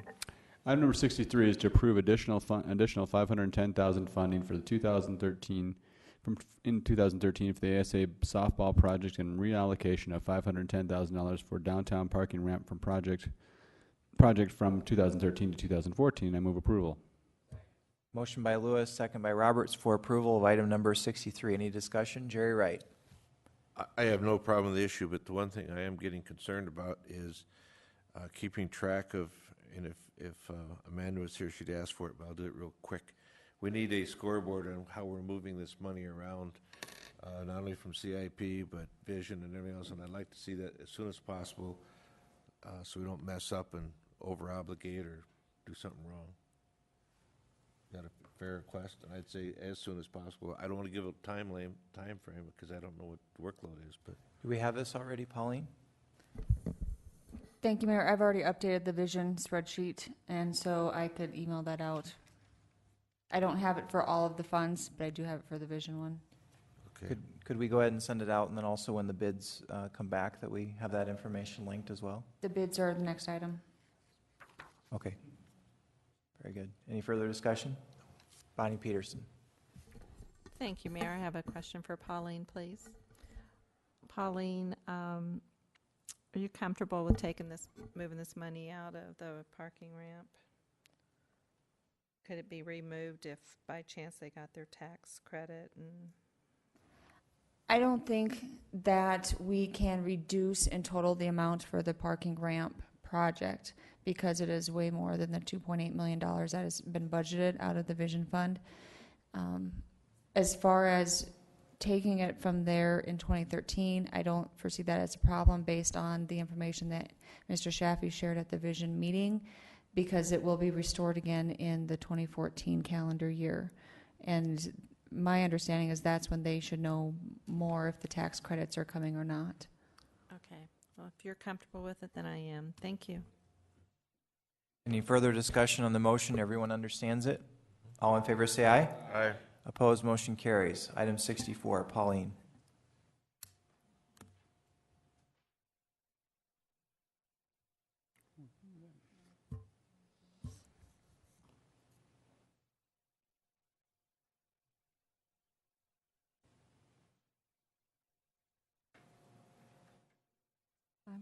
pulling it up, I'm sorry. The city received 4 bids on this project. The recommendation is to award the total bid to RCS Construction, Inc. in the amount of $1,465,000. Motion by Lewis, second by Estes, and this is for ASA Softball Parkview Edition. Any discussion? All in favor say aye. Aye. Opposed, motion carries. Item 65 through 7, do we have a motion to approve or renew all 3 of those? Oh, okay. Which one would you like to pull? 66, please. Okay, item 66 will be pulled for separate consideration. Can we have a motion to approve items 65 and 7? Motion by Lewis, second by Nordstrom to approve items 65 and 67. Do these need to be read into the record separately? Pauline, are we okay? All right. Any discussion? All in favor say aye. Aye. Opposed, motion carries. Item 66, this is B-Dubs LLC doing business as Buffalo Wild Wings, 715 Mountain View Road for a retail on-sale liquor license, and there will be 1 abstention. Anything else to note?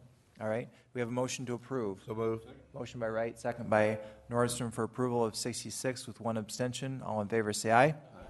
Opposed, motion carries with 1 abstention from Brad Estes.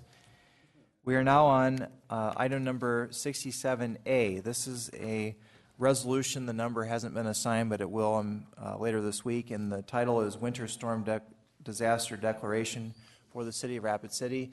I would ask our Public Works Chairman, Richie Nordstrom, to read this in its entirety into the record, since this is being walked onto the agenda, and it's also on the screen for viewing as well. Go ahead, Richie. Thank you, Mayor.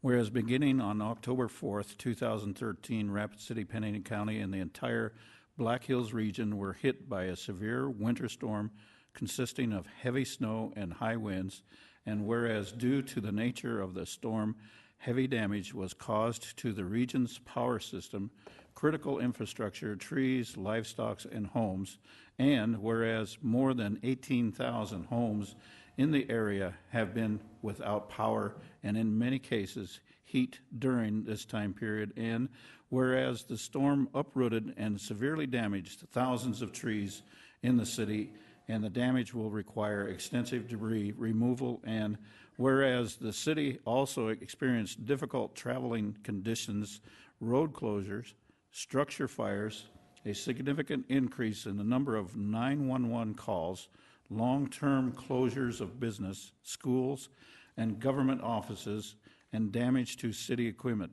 And whereas the city took many actions during the storm to protect lives and property, including historic public safety operations, closure of all streets in the city, the declaration of a city emergency, activation of a city-county unified command and emergency operations center, helping to shelter those without electricity and heat with the assistance of the Red Cross, and receive mutual aid from nearby communities, citizen volunteers, and state resources.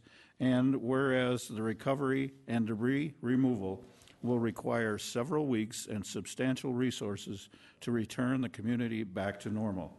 Estimates of the cost for the response, recovery, and repair of damaged facilities and cleanup will be in excess of several $1 million. Now therefore be it resolved by the City of Rapid City that Rapid City area be designated a disaster area due to the damage caused by the severe winter storm, and be it further resolved by the City of Rapid City that the Governor of the State of South Dakota declare that an emergency and or disaster exists in Rapid City, and that he provide whatever assistance he can for the city's cleanup and recovery efforts, including helping to seek federal assistance. Got beat. So that's the motion. We have a motion by Wright and a second by Clayton to approve. Any discussion? All in favor say aye. Aye. Opposed? Motion carries. Thank you, everyone. And we'll now go to item 67B. This will be an update from our Public Works Director, Terry Waltersdorf, and other staff members are present as well, just to give us an update on how things are going. Terry, the floor is yours. Thank you, Mayor. I'll be brief. It's getting kind of late in the evening here, so Just so you know, as far as snow removal on city streets, spoke to Don Brumbaugh just before the start of the meeting tonight, and it looks like we have completed all the residential streets, at least the initial pass through. Keep in mind, we are not going to plow curb to curb, as he mentioned to some council earlier today. We believe Mother Nature will take care of that here yet this week, probably, with the temperatures they're talking about. We'll continue to widen up some of the main arterials and do some of the mop-up operations here over the next few days. But essentially, it does sound like we've got all the residential streets open now. At this point, moving forward, obviously, we're in the debris management phase. We're going to have a lot of branches to deal with.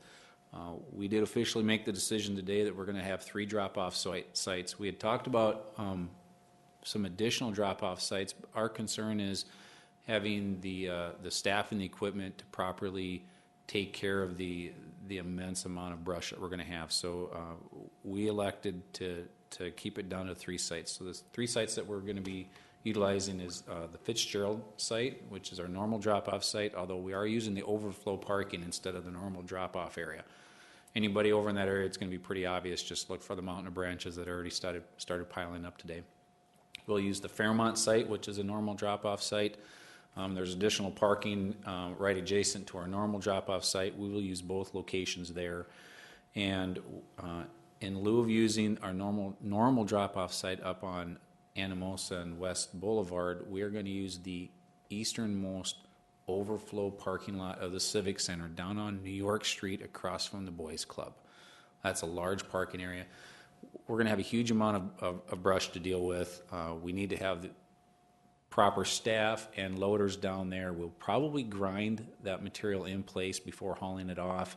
We're still working through some of those details, but we do want people to know that those are the 3 designated drop-off points for brush. The other thing that we are still reviewing right now is the possibility of doing curbside pickup of brush. There's a lot of details and logistics that we need to review on that before we have some final determination. So we're going to need another day or 2 to make those determinations, but that information will be forthcoming. Any questions or discussion from council members or a motion to acknowledge? Okay, we have a motion by Doyle to acknowledge and a second by Lewis, and we'll go to Jerry Wright.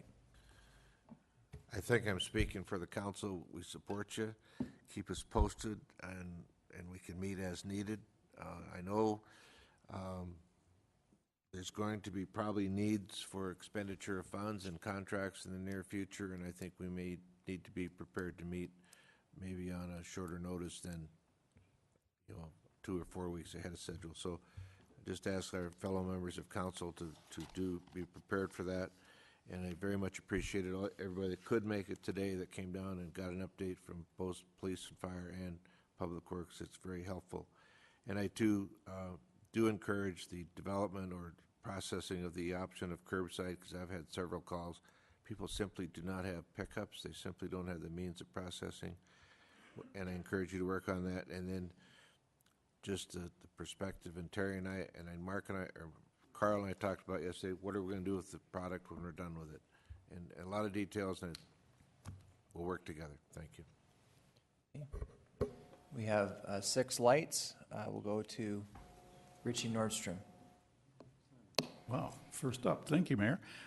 Terry, would you explain again briefly about how the residents that do not have the ability to transport the branches and brush and everything over to these sites, how that's going to be handled? Again, those are some details we're still working out. Right now, we would just encourage people to at least get it curbside, at least on the edge of the roadway. Keep away from fire hydrants, so fire department still has clear access to those. And like I said, we'll work through some details on how we can provide some curbside cleanup. It will take some time to accomplish. Once we make the decision to do it, it'll take some time to have the entire community picked up. We do have some staff from Sioux Falls here, which we're able to gain a lot of knowledge from. They went through a similar process here last spring with the ice storm they had. It took them 8 weeks to finally have their entire community cleaned up, at least as far as curbside cleanup. So it'll be a process. Thank you, Terry. One remaining question is the crews that are doing this. I want to thank them very much on that part of it, but the crews that are supporting everything like that, I just want to make sure that they're well rested and the crews are not going to be working, 16, 18 hours a day and try to get back on the job the next day. So I just, that's about the only concern I have is the crews are not exhausted when they start doing all this. Thank you. Appreciate all the hard work, Terry. Thanks. Just for clarification, Terry, before we go to the additional lights, there was 4 stations in Sioux Falls, and you're proposing 3? That's correct. All right. We'll go to Chad Lewis. Thank you, Mr. Mayor. And this is just a question for, I don't know, anybody that might know. For informational purposes for the public, I couldn't catch the Black Hills Power press conference they supposedly had at 3 o'clock today. Anybody catch that? Was there any information on when we might be getting? They were supposed to give an estimate. Much Sarah gave us a briefing earlier that said he might have an estimate of restoring to power. Does anybody? We'll go to our Fire Chief, Mike Maltaverne. Chief Mike. Thank you. We have now tied in our information center through the EOC with Black Hills Power as well as Western Rural Electric, and so we're taking their information and sending that out with updates coming out of our information center. So you can either look at stuff that we're kicking out, or you can just go to their website. And I know Much talked today about their efforts to get that information out, and so they're updating it daily. And I think you can actually, if you go, they have maps on their website and they're putting out that will show areas, literally that are grayed out areas of the city. They'll show numbers of residents still without power, and they're updating that regularly. So they're really doing a good job with information dissemination. Thank you, Chief. I really appreciate that because I've been getting lots of phone calls about when my power's going to be back on, and unfortunately it's beyond the city's scope of ability, and I think people need to realize the magnitude of what we're dealing with here. If you've just driven around and seen the number of trees down, and I think it's, I think everybody's been working beyond their, beyond the call of duty here, and I really want to extend my thank you to both the fire department, the police department, as well as Public Works and everybody else involved. They've been working really hard, and look, we got Jim Gilbert over there sitting there with about 4 days worth of growth, the IT director. So I think everybody's really gone above and beyond the call of duty, and I also like to thank Jerry Wright for his leadership in the absence of the mayor this week. Thank you. All right, and we'll go to Bonnie Peterson. Thank you, Mayor. I just wanted to kind of talk to our citizens a little bit.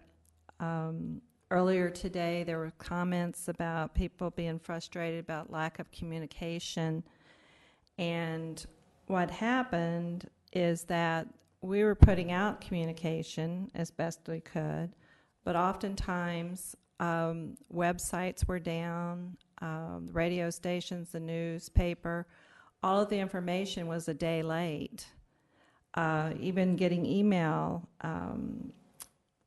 from Jerry Wright sent out an email to all of us, and some of us got it and some of us didn't, just because of the timing or whatever the problems with the websites. And so our employees did an outstanding job and made outstanding efforts to communicate. Oftentimes it did not reach the public because of the fault in the system that really very few people have any control over. I know for myself, I've been out of electricity for 72 hours now, and it's very frustrating because we've come dependent on websites and cell phones and to get electricity, not to mention to heat our houses.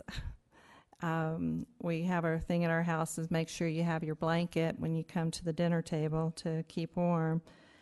But anyway, to be patient, because we all want everything done yesterday, and our fire department, police, our public works people have just worked nonstop to help our citizens. They've done an outstanding job.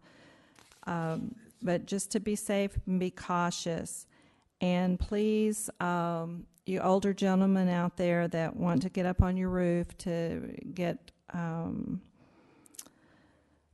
get debris off your roof, please try to find a younger person to help you do that, because as a nurse, I know that the rehab hospital, and the hospital are filled with elderly men that get up on their roofs and come tumbling down.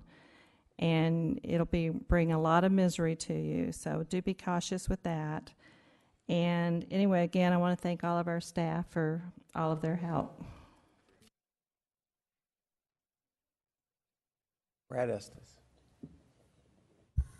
Thank you, Mr. Mayor. I think I just heard Pauline and Charity say that they would be happy to get on people's roofs. And anyway, I just want to thank everybody, all the fire department, the police department, the street, all the city staff that were involved in this. It made me really proud.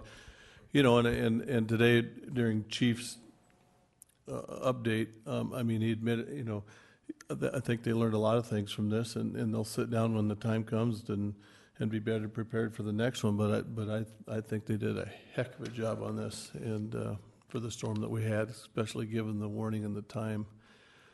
I do have to tell you something, though, Mr. Mayor, since you were gone. I think you were in, California when this happened?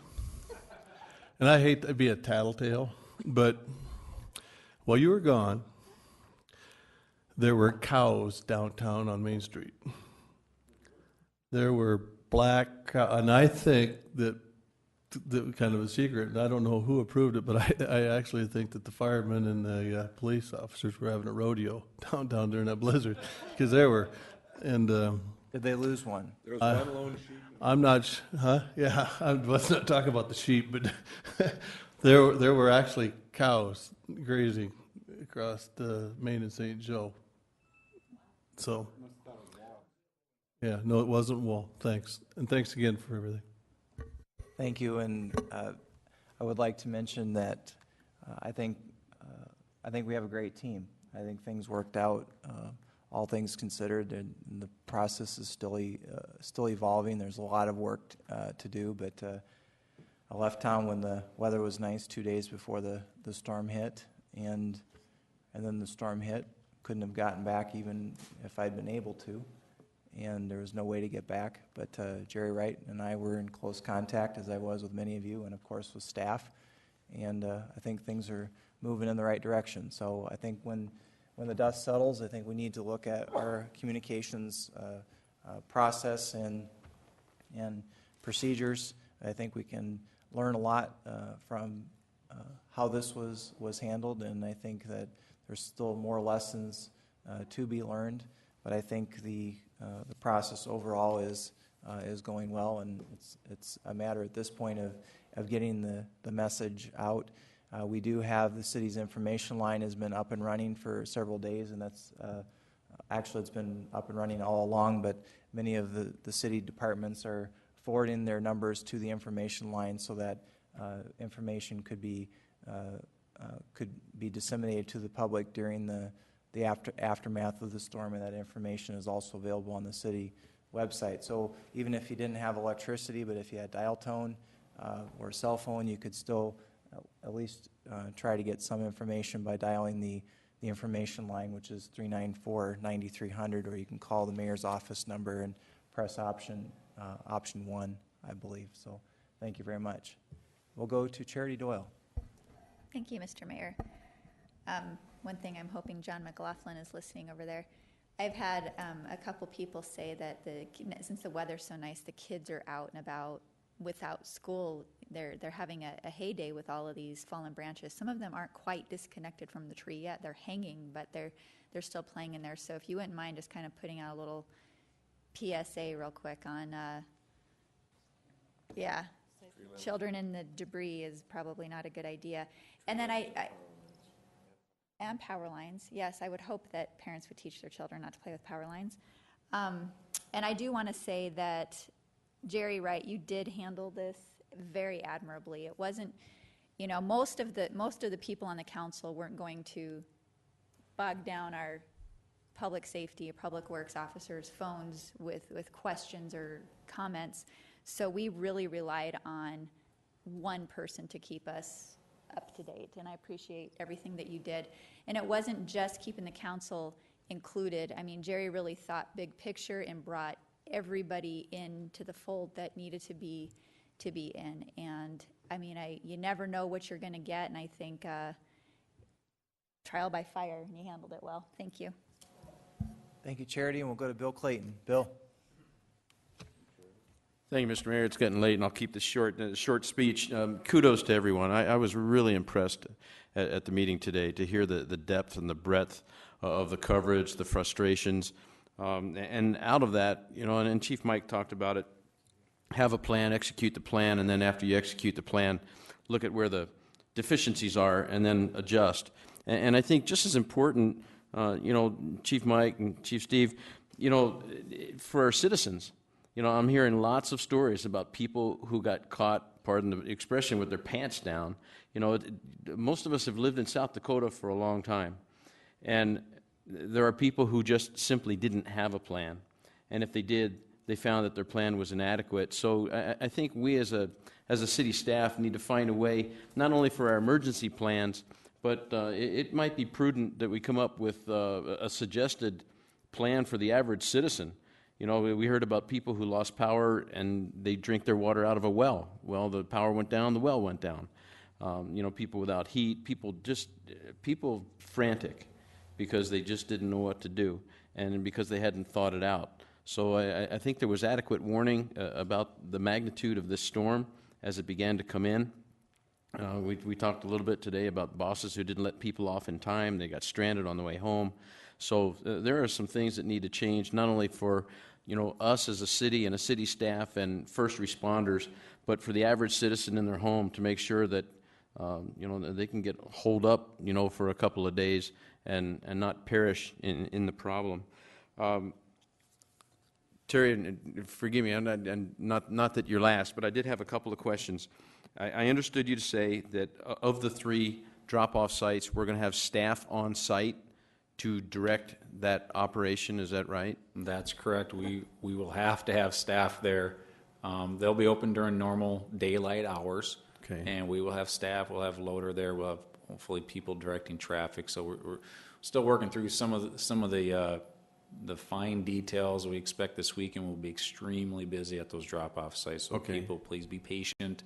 I already heard stories of some arguments at one of our drop-off sites already once today between some of our customers. So please be patient. And that being said, days are getting shorter. Nighttime is coming more quickly. And for people who work, you know, if they don't get home till 5 o'clock, by the time they get anything done at all, it's going to be dark. So I think it would be prudent that, you know, we at the very least publish those hours and make those hours known to the people around the city, so that we have some reasonable means of expectation, so that we don't have people showing up in the dark. We will have those sites open both Saturday and Sunday. So just so you know that. So again, patience for our populace. And then when do you think, and I know it's just a guess, that we'll start processing on site to diminish the size of the piles that we've got? Hopefully extremely soon, because the piles are going to grow faster than we can probably handle them. Okay, and then what is the plan to keep people from dumping debris at the normal Anamosa and West Boulevard site, so that doesn't get overrun? We do have the area barricaded off. Today we actually had a staff person stationed there directing people to the appropriate drop-off site, and we'll probably have to do that probably through the duration of this week for sure. We're going to add some appropriate signage at all the sites so people have clear direction on where they need to go. Okay, fair enough. Thank you. We'll go to Chief Maltaverne, our fire department. Thank you, Mayor. Just a couple of things before we keep moving on here, but Councilman Doyle, you mentioned basically the general or safety concerns that are going on in the community right now.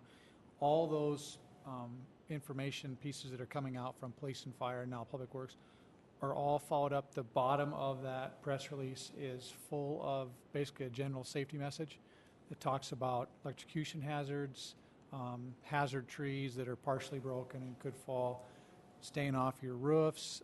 We're talking about people that have existing heart problems and medical problems to, you know, watch your exertion and that kind of stuff. And there is, you name it, keeping fire hydrants uncovered. There's probably 10 or 12 different general safety topics that are issued in every one of our press releases. So that information is going out, and that has from the the onset, or basically the onset of the storm, we've been issuing those messages. And the second piece is to Councilman Clayton is there has already been a national campaign that's been adopted for several years now, and what the philosophy has been is you can't rely on public safety to come out every time there's a natural disaster, whether it be a hurricane or a tornado or a flood or a blizzard. We may not be able to get to you. So there was this massive effort nationally by all public safety that they developed this program, and it's 72 hours. A homeowner and a private citizen should be able to be self-sustainable for 72 hours, and that, again, is a national campaign. We push that stuff every year come blizzard time, flood time, through our Facebook and all of our social media and everything else, and it's out there. Emergency management, it's on the front page of their website all year long, 72 hours.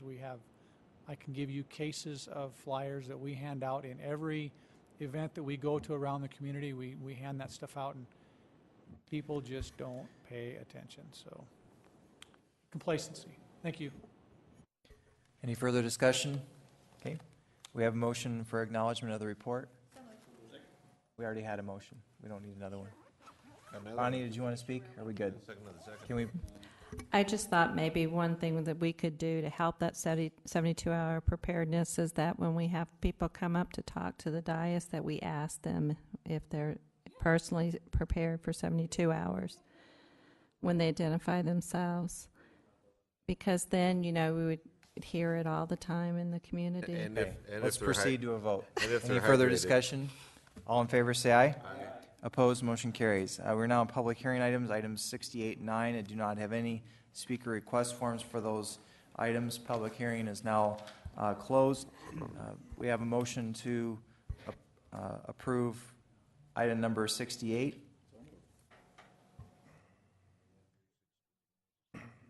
Let's read this in the record first. This is approved resolution number 2013-82B, levying assessment for cleanup of miscellaneous property. Motion by Nordstrom. Second by Lewis.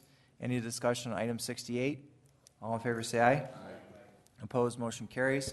Item number 69 is a request by Renner and Associates for Robert Akers for a final plan development to allow an on-sale liquor establishment as part of a water park and hotel complex located at 815 East Mall Drive and 620 East Disk Drive. Before we proceed to a motion, let's go to Brett Limbaugh, our planning director. Just a clarification on this issue. This is a plan development amendment, and this is to add on-sale liquor. The reason you're seeing this tonight, normally is it approved by Planning Commission, and that's it. In this case, we had a gentleman appeal the Planning Commission decision. That public comment is attached to your agenda summary. Essentially, he questions the need for the water park and the use of excessive amounts of water, but you can read his note if you care to. Do we have a motion?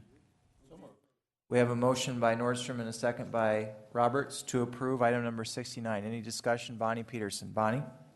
Thank you, Mayor. I just wanted to say that I believe the gentleman that appealed has a very valid point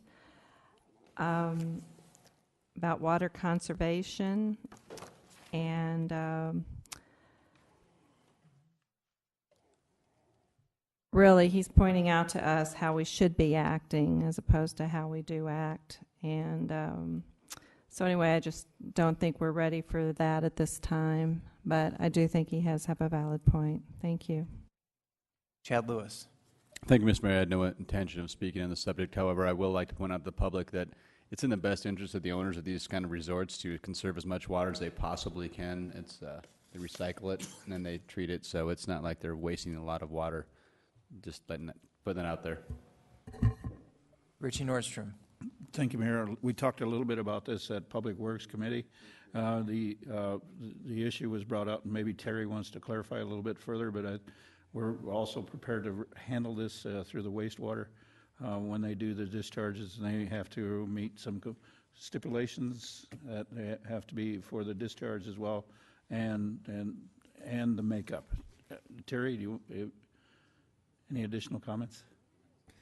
Yeah, our engineering staff has reviewed this, and I'm not aware of any concerns either from the water or the wastewater side on this one. We're good. Any further discussion on item 69? All in favor, say aye. Opposed, motion carries. Item 70, bill list. Pauline. The bill list is that which is attached. Total bills, $9,478,903.41. Motion by Nordstrom and a second by Peterson. Sure. All in favor, say aye. Opposed, motion carries. Do we have a motion to adjourn? We have a motion by Wright and a second by Roberts to adjourn. All in favor, say aye. Opposed, motion carries. Thank you, everyone. Have a great evening.